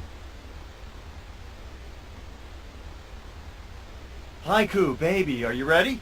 Okay, man. Which scene is this? You've been captured by Silver's accomplice, Pirate Babs, who's fallen in love with you. Okay, people, top of page 76, Sharon. What about my big speech? It's been cut. Everybody ready? Up to speed. Quiet on the set. Okay, let's make magic. Oh, please. And action! Why don't you forget that dumb old squire and his bunch of merry men? Can't you see we were made for each other? I know, but Squire Trelawney saved my life, Captain Babs. Why, if it hadn't have been for him, that giant octopus would have made mincemeat out of me. But right now he thinks you're a traitor. He's locked you out of the stockade, Jimbo. That 20-foot-high wall with spikes might have kept out Silver's men, but it ain't gonna stop me. Oh, Jimbo. And cut! Good heavy breathing, Sharon. Natch, I'm a pro. Did you get the heavy breathing, Flash? Did I ever, boss? You should have made this movie in 3D. Haiku, you were great. We're setting up for the stunt now, so get a bite to eat.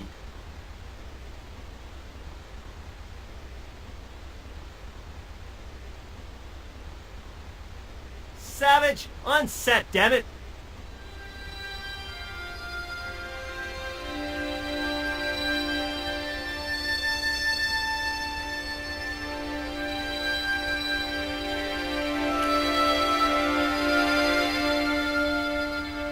As I walked towards the bush, it started buzzing angrily.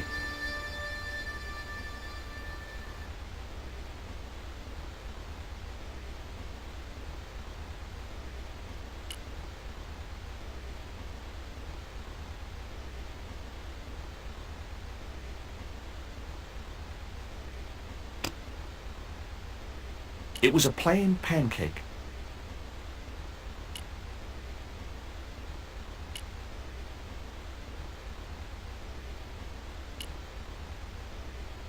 The bun was so stale it felt like a small rock.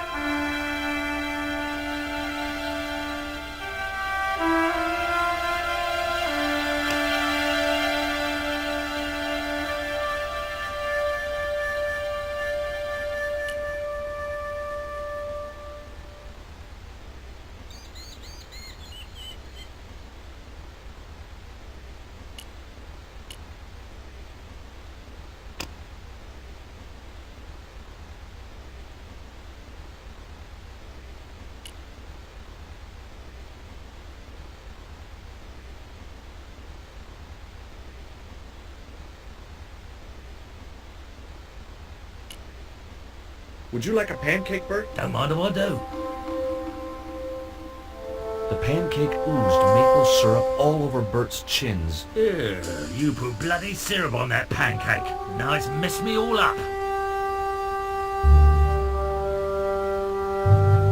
I don't want to worry you, but there's a hornet's nest over in that bush. Hornets. That reminds me of a film I was in. The Black Hornet.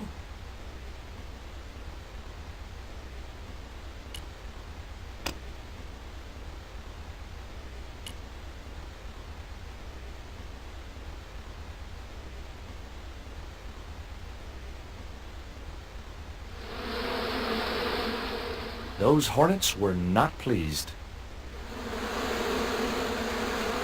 Get that camera rolling. This could be good.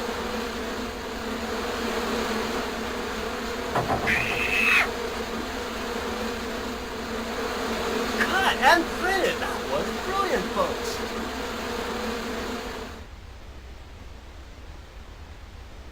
Okay, the next scene is down on the beach. This is where Hawkins finds the treasure in the Cave of the Crabs. Would those be giant killer crabs by any chance? Giant mutant killer crabs with attitude. There it was, the rock I'd seen from the camel's hump. Now that I was close up, I could make out a small cave near the top of the pillar.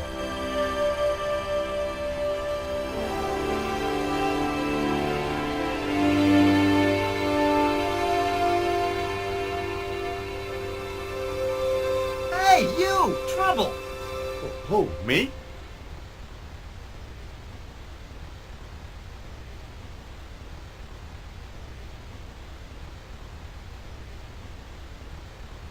I want you to stay right where I can keep an eye on you. I'm not one of your lackeys, Hawks. I go where I like. Not here, you don't. The movie company has rented this island for the duration. You're trespassing. Do as you're told or you're gone.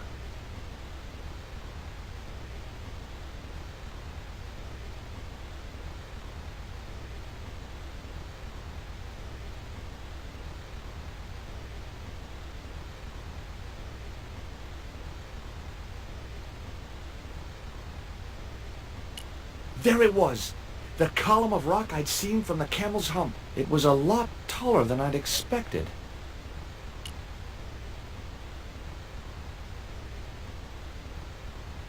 Near the top of the towering rock was what appeared to be a cave mouth. It was a portable movie camera.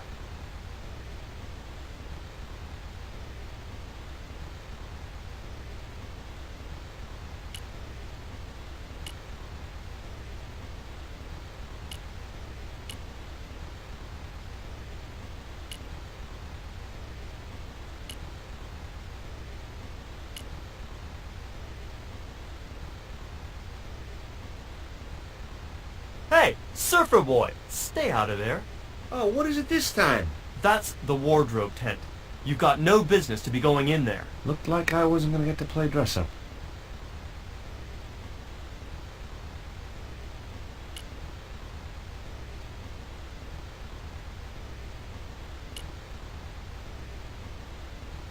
What do you think of Haiku McEwen? What's the thing?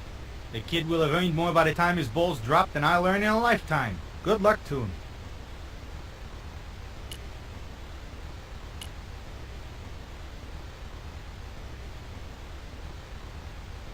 Hi, Bert. Don't you eye me. Fine friend you turned out to be. What's the problem? Huh. The Black Hornet? I don't remember seeing that one. Before your time, most likely. What happens in it? Lummy, what don't happen in it? I was shot, stabbed, fed to piranhas, dangled from an airship, and trampled by a zebra. No, I mean, what was the plot? Plot? What films have you worked on in the past? Remember Death Stalker of the 10th grade? The psychotic biker what crashed into the school bus? That was me. Or what about They Prayed to Satan? I was the bloke in the hospital scene. You know, the one who caught fire, fell through the flipping skylight. I don't think I caught those. Must be cool getting to travel the world like this. Yeah, nice here, innit? My Beryl used to love the seaside. Day out at Clacton. Bloody smashing. A pint of jelly deals washed down with a bottle of brown. Quick feel on a big wheel and a stroll around the town. Course, them days, you could live like a flipping king on 10 bob a night. Tombola, frothy coffee at the cafe or the prom. You know, I don't have the faintest idea what you're talking about. Look, Bert, what's wrong? You got a bloody nerve. If I didn't know better, I'd have thought you gave me that pancake just so them hornets would go for me. Oh, Bert, you've wounded me. How can you think that? Well, by looking at the evidence. I don't know why you still want to be a stuntman anyway. This is all I know, isn't it? If I don't do this, what do I do? Well, how about being a stunt coordinator? Being a what? You stand around in a big jacket and a baseball cap, telling the stunt people what to do. I can do that. Hey, you've done the job for years and you're not dead. That's gotta be good for morale. Well, I don't know. You get your own megaphone. I'll do it. George Stobart, international adventurer and roaming careers advisor. I've had a great idea. How about you dress up as Jim Hawkins and climb up to that cave over there? What cave? That cave? You must think I'm balmy. I did me back in being chased by them hornets over that flaming stockade wall. No way am I going up there. Well, that narrowed the field. What's it like to work with Carlton Hawk? Flipping misery, mate.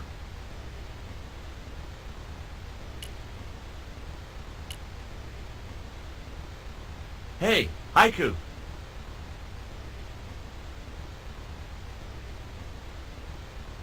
Yeah, man. I may not be making millions of dollars, and I may not have thousands of nubile, if uncritical, young women lusting for my body, but I've got something that you haven't. This small piece of coal. Man, you're getting freaky on me.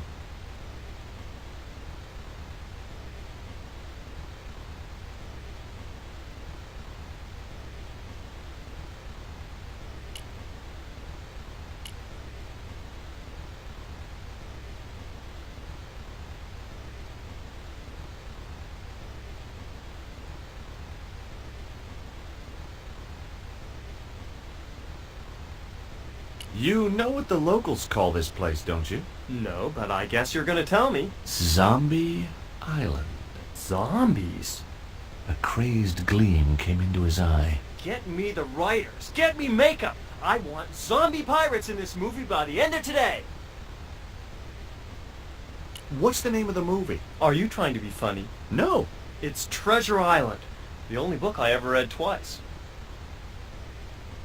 I don't recall any girls in Treasure Island. Gotta think box office.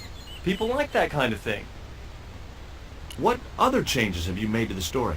Just a few minor details. You haven't written out Long John Silver. Are you questioning my integrity as an artist? Of course Silver's still in it. We've even hung on to Captain Flint.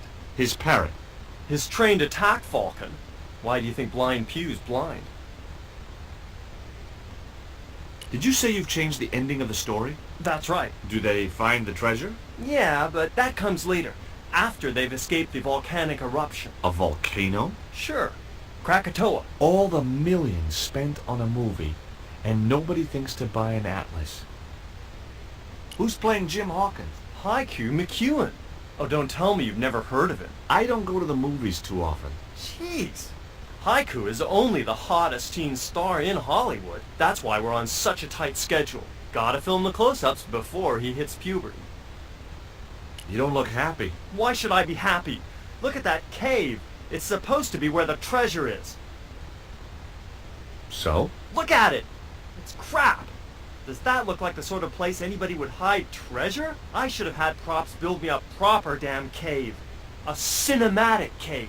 What do you mean, a cinematic cave? One with drama. Danger. One that looks like the mouth of a big stone skull would be cool, but I'd settle for drama and danger.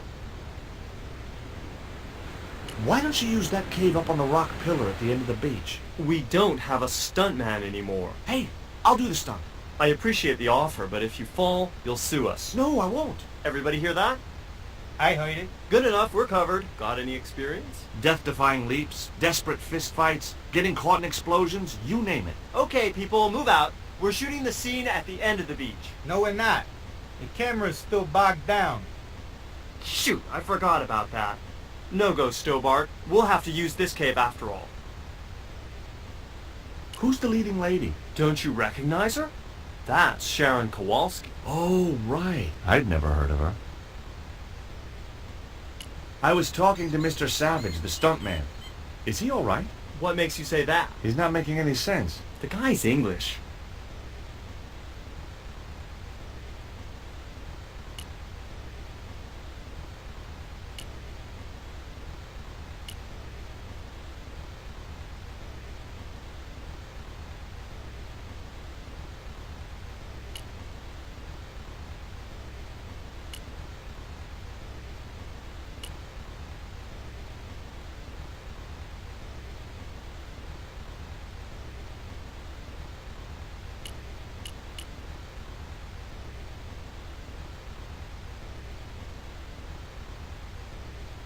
Flash?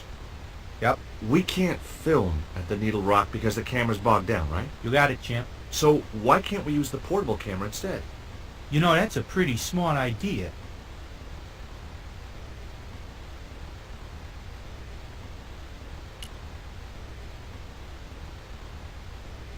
I've been talking to the cameraman. He's got a portable camera. So? So you can use the cave in that rock pillar at the end of the beach. That's a dramatic cave if ever I saw one. We ain't got a stabilized harness for it. The camera will wobble. Did D.W. Griffiths have a stabilized harness when he made Birth of a Nation? You're right, damn it. Hitchcock, Wells, none of them needed one. For crying out loud, Sam Raimi stabilized his camera on a plank. Props, get me a plank. We're gonna wing it. Hot dog. We're gonna do a cinema verite pirate movie. George, get to wardrobe. We're gonna make you a star. On my way.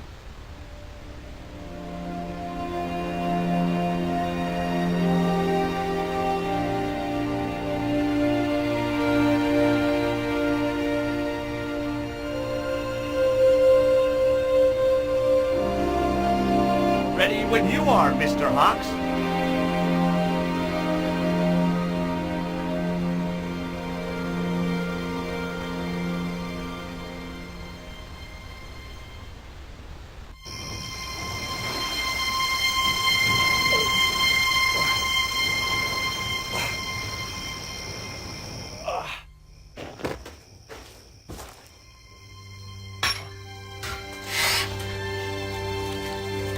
It was the stone which Ketch had captured from the Spanish.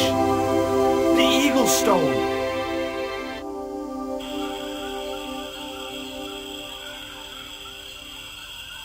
I returned to Guaramonte and found that Georges had left a message with Conchita. He'd already left for the Indian village, so I hurried to catch up with him. When I arrived, I found a scene of desolation.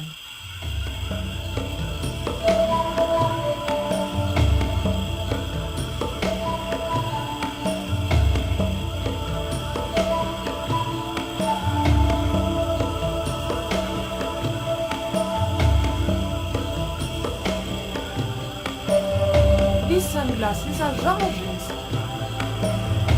Georges, where are you?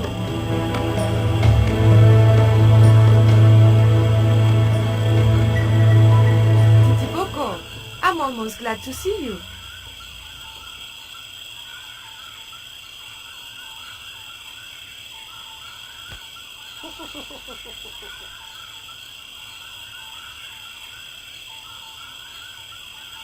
You little asshole, what happened here? Are you responsible for this? And where's Georges? Have you seen him? He was pointing to the remains of a burned-out hut.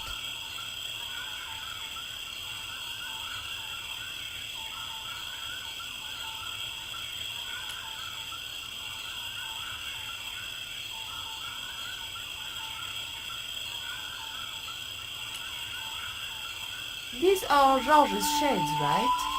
Has he been here? Jaws! Where is he now?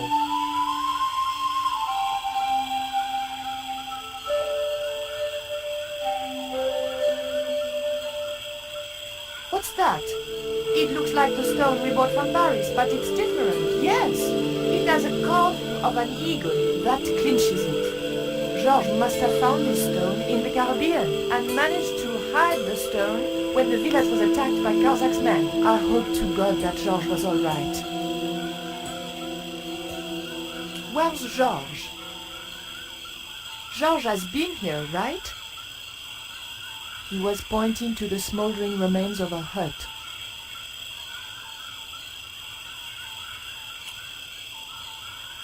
It was too hot to pick up.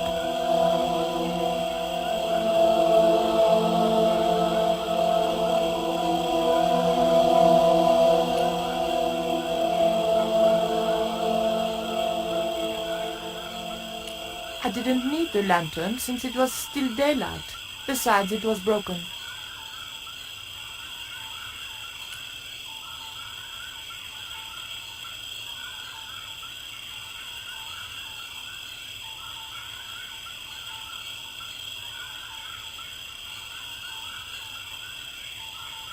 I just didn't have the strength to tip that barrel. Hey, Shorty! Make yourself useful and help me with this barrel.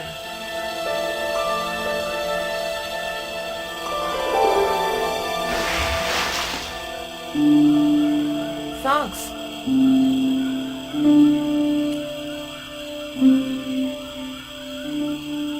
I recognize that. It's the coyote stone.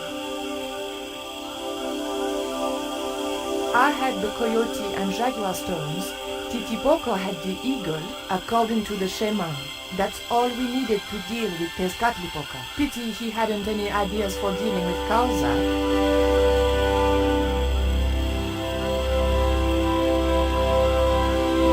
What is it? Where are you pointing?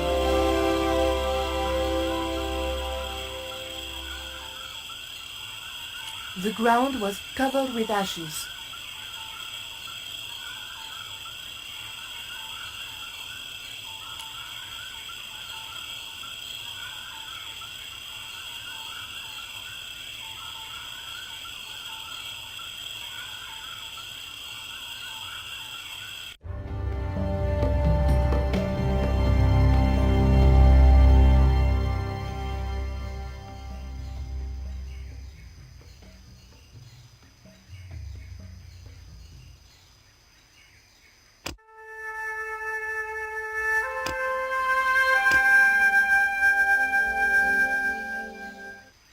The engine looked like it was supposed to power the lift.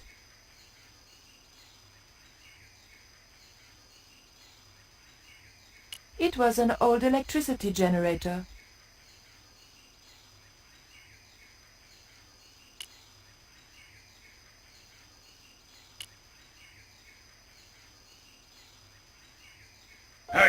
Senorita! Too late. I had been seen. Bonjour, Capitaine. Only Sergeant, pretty one. What are you doing here?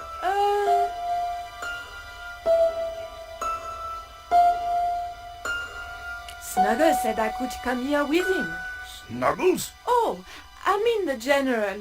We're, friends. May I go up the pyramid? We have strict instructions not to let anybody pass. Oh, but I've told you who I am. Surely nobody would mind. Well, Oh, please, I'd be ever so grateful. I tell you what. I'll ask Pablo if it's okay for you to go up. If Pablo saw me, I'd be dead. No, it's not worth the bother.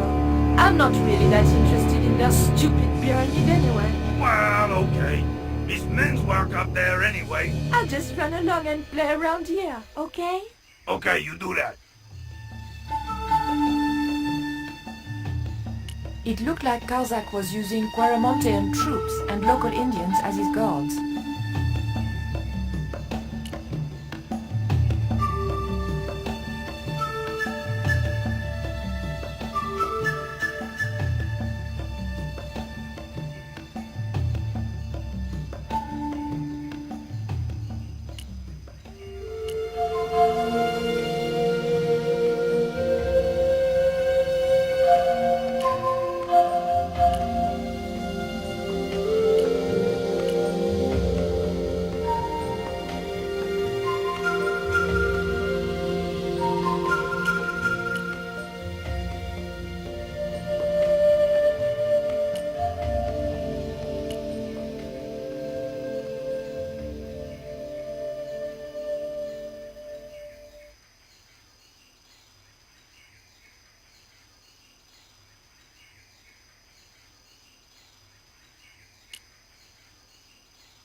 Titipoko, any ideas what I can do with this rope? He just looked at me. If anybody was going to come up with a plan, it was going to have to be me.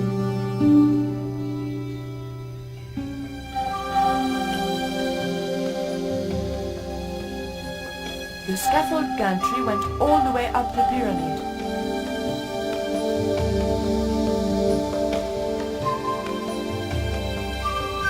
The scaffold gantry went all the way up the pyramid.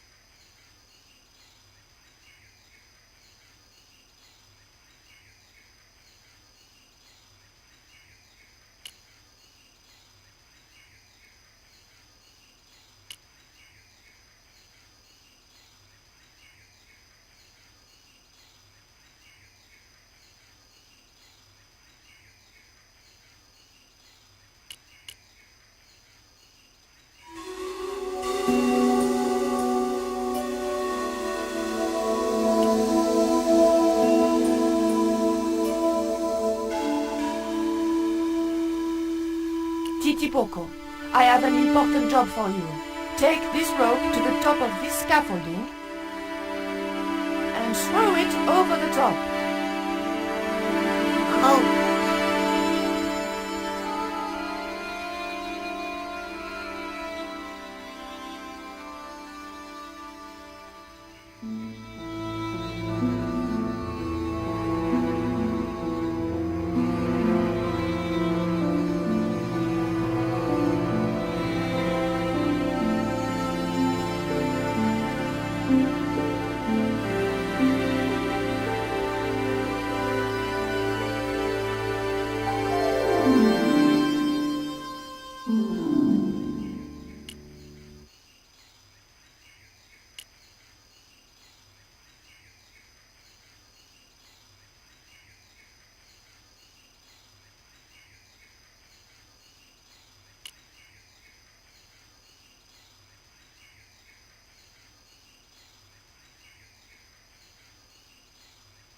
It was an old electricity generator.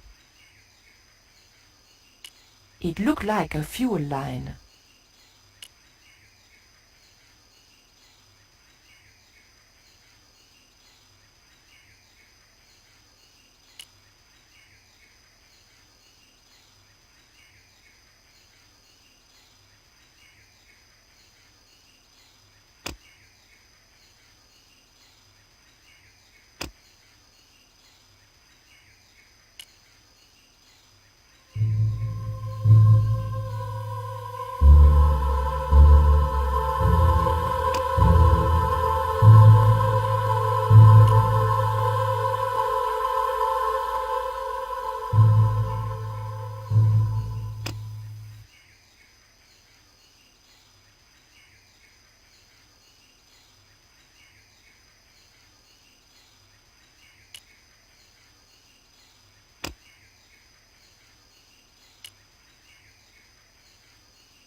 The motor spluttered into life.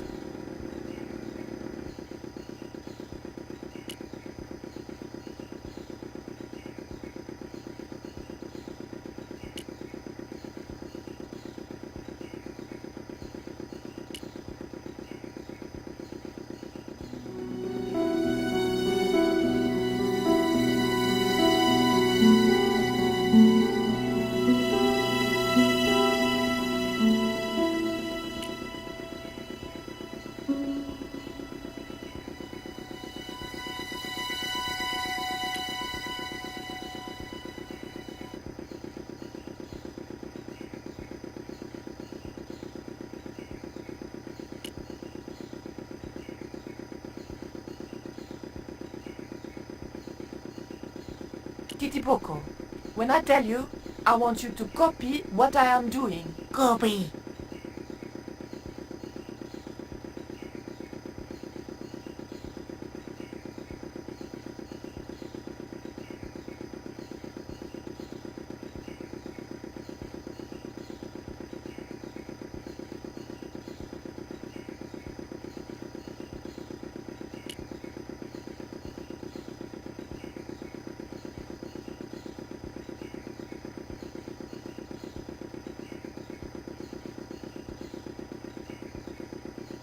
Okay?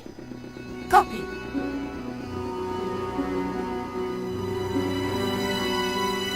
George, I realized those bastards were going to sacrifice George to Tezcatlipoca over my dead body.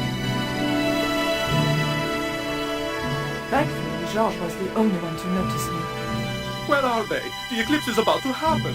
Patience. Your mother will be here soon and Karzak will be close behind. Just keep the Yankee covered and leave the worrying to others. Yeah, Raoul.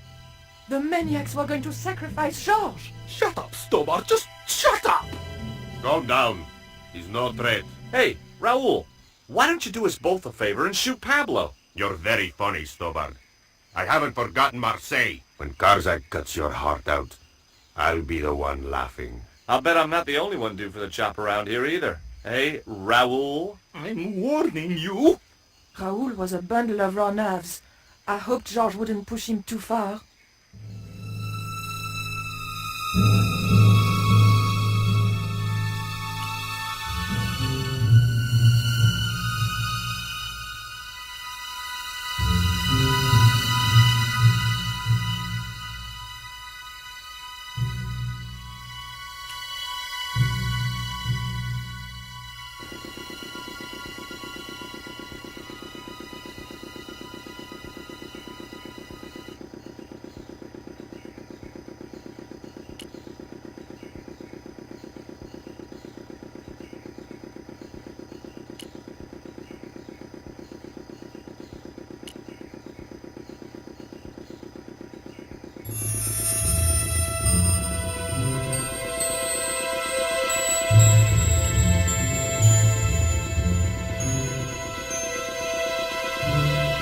Titipoco, do you still have that lighter gun you pulled on me so amusingly?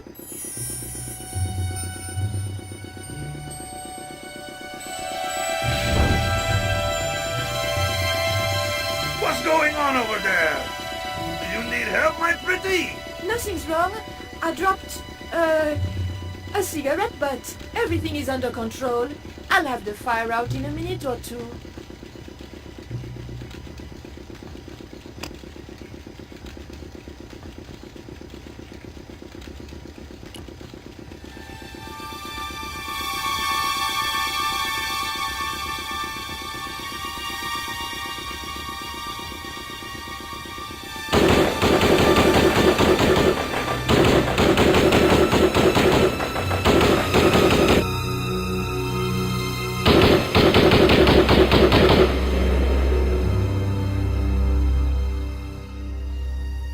What's that?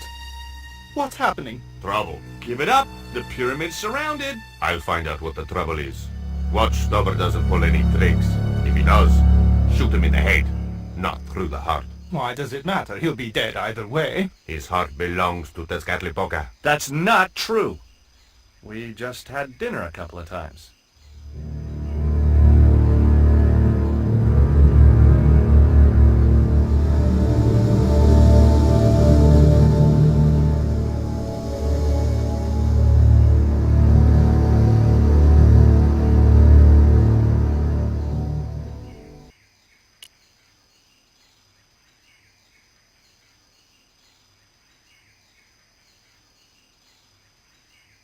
Drop the gun or I shoot!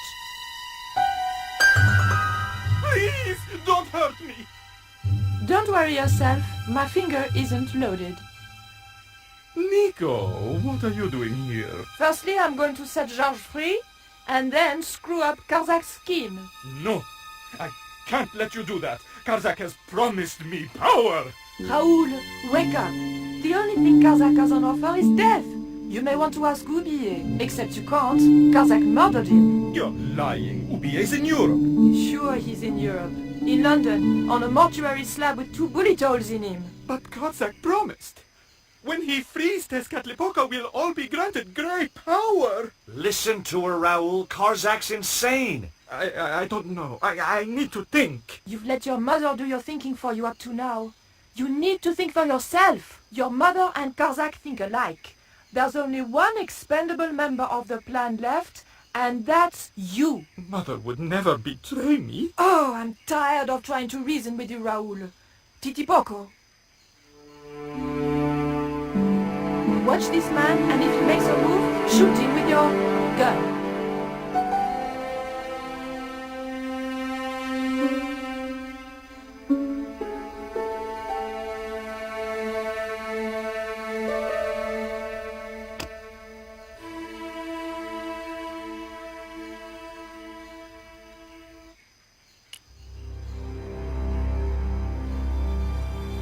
Hold still, Georges. I don't want to sacrifice you by accident.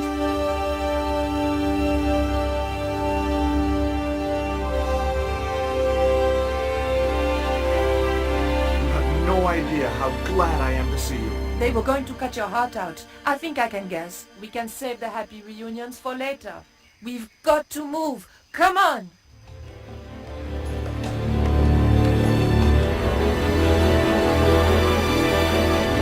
We're safe. This is a dead end. We're toast. I know, Titipoco. I'm not too happy here either. He knows this is Tezcatlipoca's pyramid.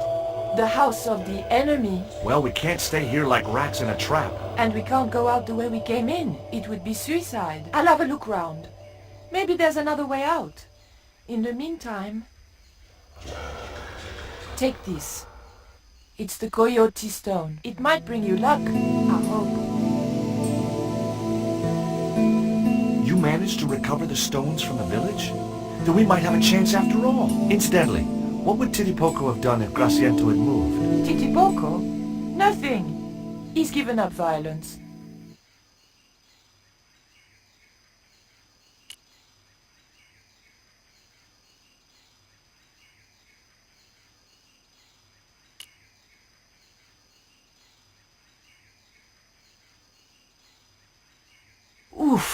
The lever was very difficult to move and appeared to do nothing anyway.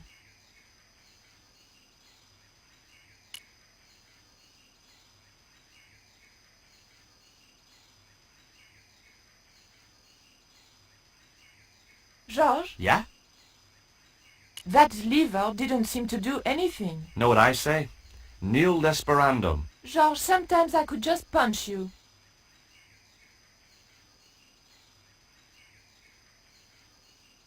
There was a large image on the wall of a man in ceremonial garb. More usefully, there were also a couple of levers. Georges? Yeah? There was nothing I wanted to talk to Georges about just then.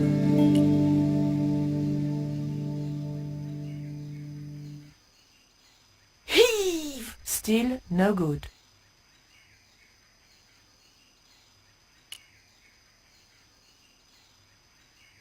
Georges? Yeah? Georges, I can only pull one lever at a time, and I think we need to pull both together. Okay, I'm up for that.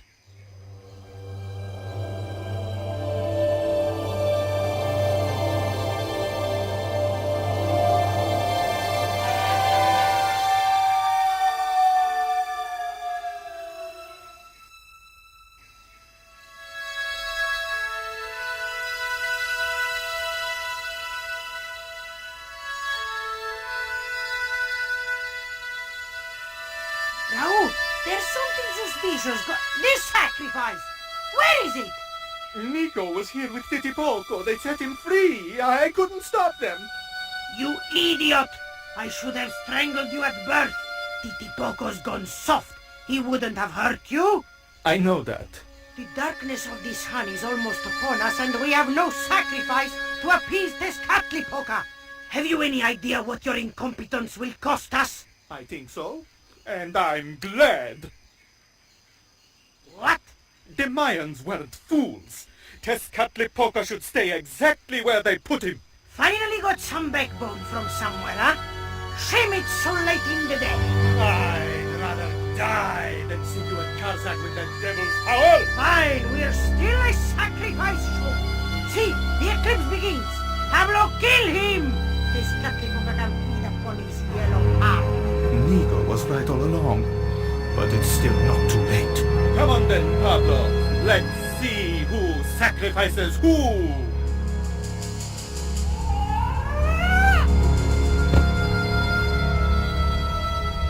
What place is this? I was in some sort of strange room. Tiles and dials. The priests who designed this place must have known how to use them. I was going to have to figure it out for myself if I ever wanted to get out of here.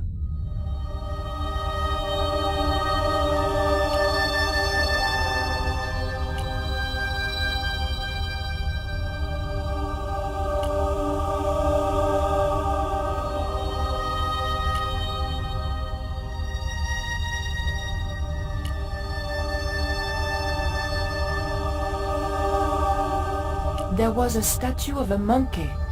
Some sort of religious significance? The monkey held a board containing more tiles with colored glyphs on them.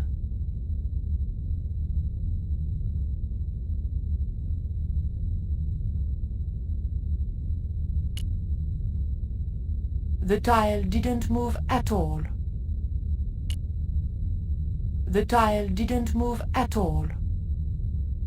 The monkey held a board containing more tiles with colored glyphs on them.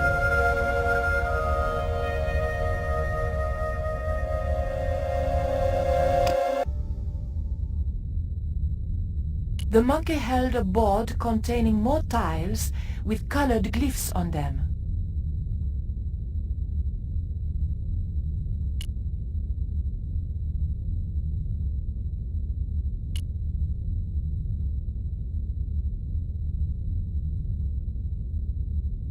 There were several tiles with glyphs on them.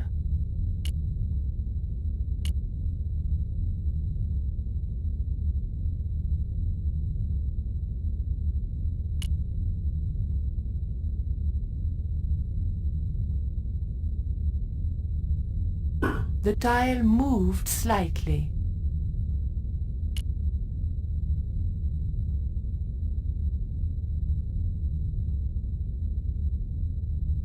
The room was dominated by an enormous device, decorated with the usual Mayan motifs.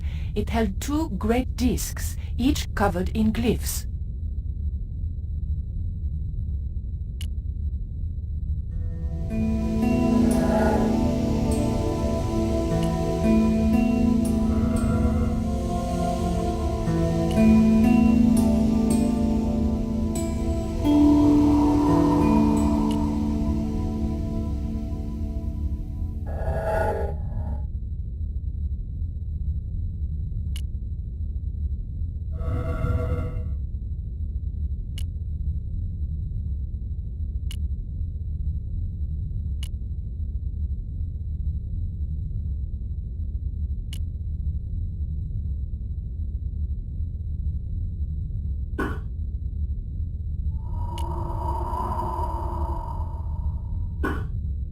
The tile moved inwards and clicked home.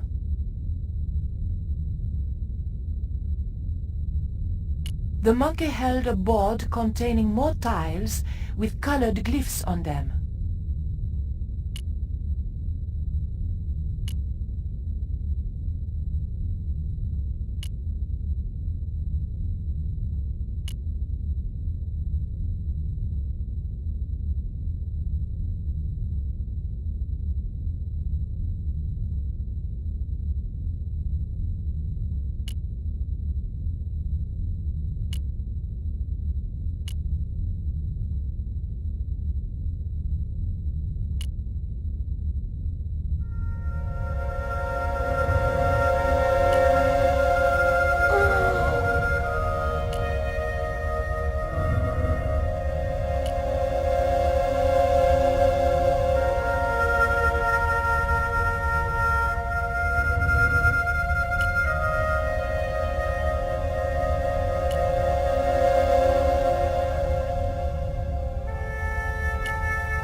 Voila! George once told me that there's an act to finding secret doors. I think I'm beginning to get the hang of it.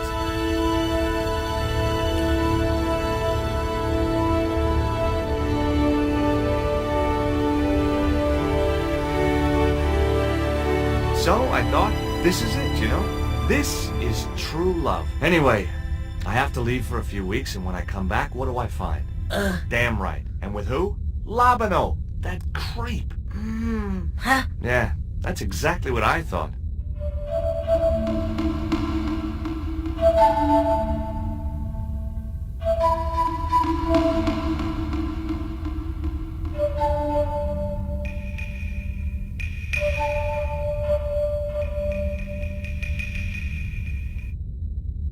Oh, heck.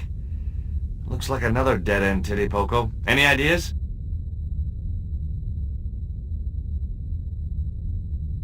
I was hoping for something a little more constructive. Never mind, I'll have a look around.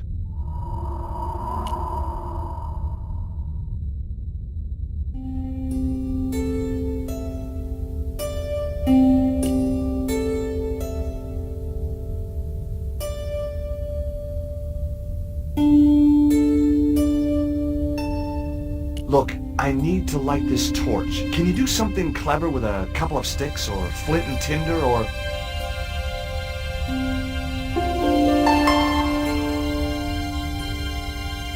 or a cheesy novelty cigarette lighter, as it turned out.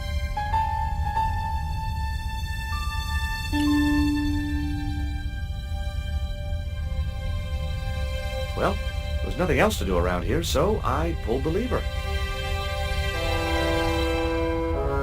Nothing's happened. Oh, I hate that. Don't you hate that? Titty Poco? Oh my...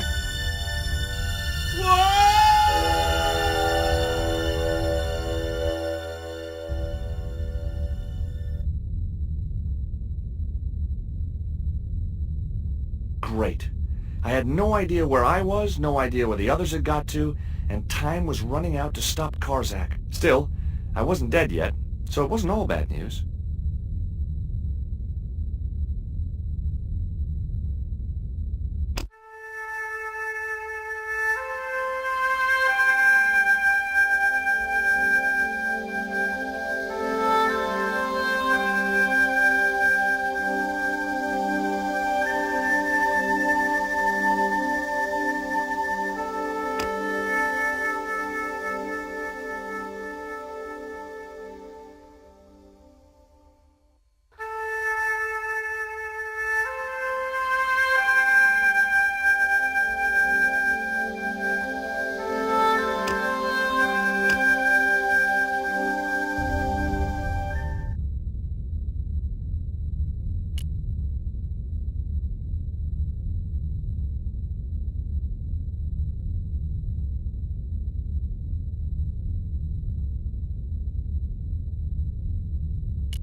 A stone slab that must have weighed tons sealed the door.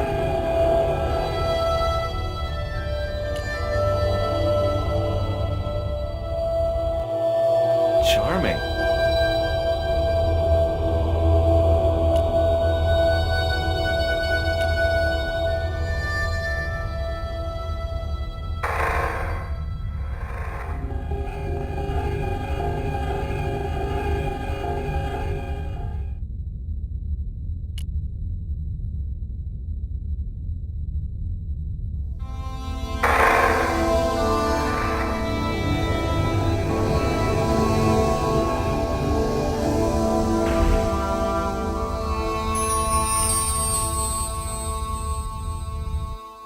Every time I think this place can't get any spookier, it does.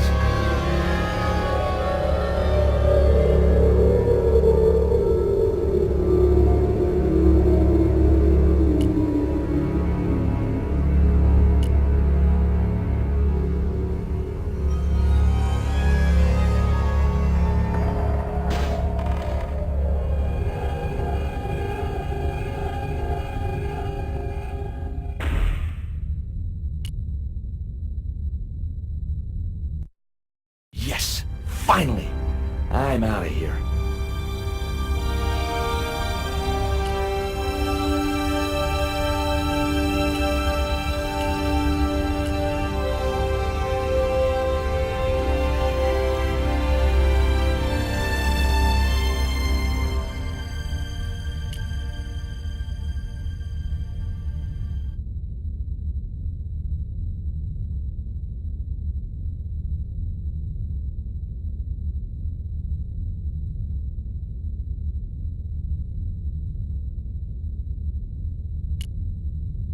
Once more into the unknown.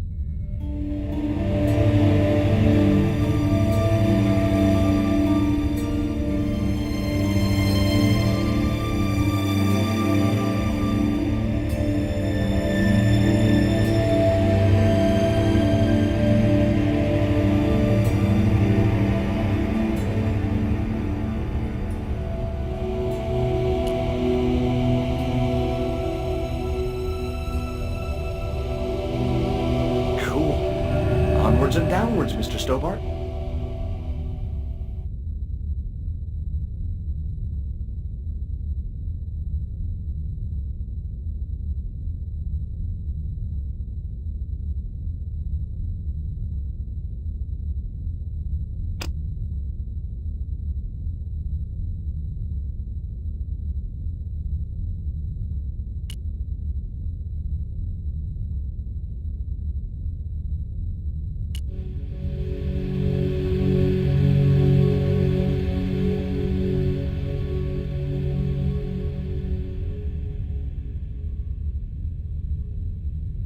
This was it. The pyramid's central chamber. Its dark heart. Once before in my life, I'd stood in front of a door and thought, this is it. If I go through there, I'm going to die. I'd been wrong then. I hoped I was wrong now. This was the door that led to the central chamber. And the smoking mirror.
travel in search of the sun, flying and fishing, looking for fun.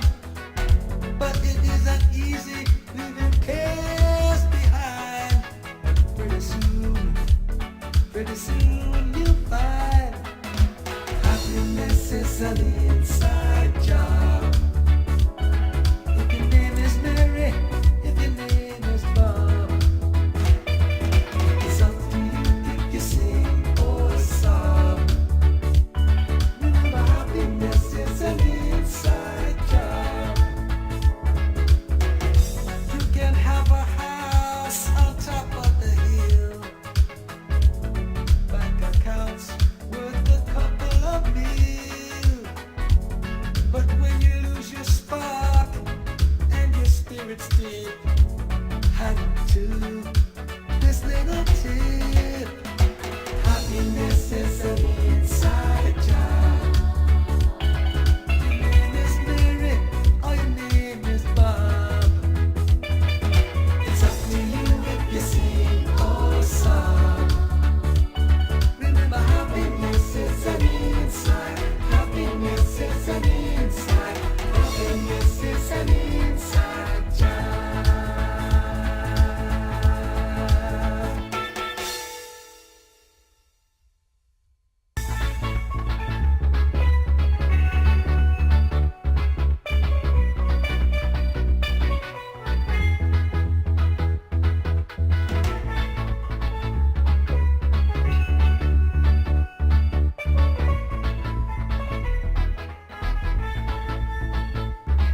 Taken thousands of years trying to chase something that's staring us in the face. When life is lost on its face and you're feeling flat, you must remember that happiness is an inside job. If your name is Mary, if your name is Bob, it's up to you if you sing or sob. Remember, happiness is an inside job. A lot of people travel in search of the sun, flying and fishing, looking for fun. But it isn't easy leaving cares behind.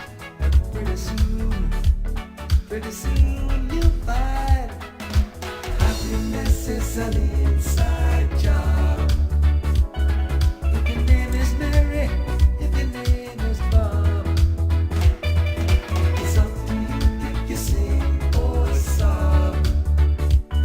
Remember, happiness is an inside job. You can have a house on top of the hill, bank accounts worth a couple of mil. But when you lose your spark and your spirit's deep, hang to this little tip. Happiness is an inside job. Your name is Mary or your name is Bob. It's up to you if you sing or sob. Remember, happiness is an inside. Happiness is an inside. Happiness is an inside job.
travel in search of the sun, flying and fishing, looking for fun.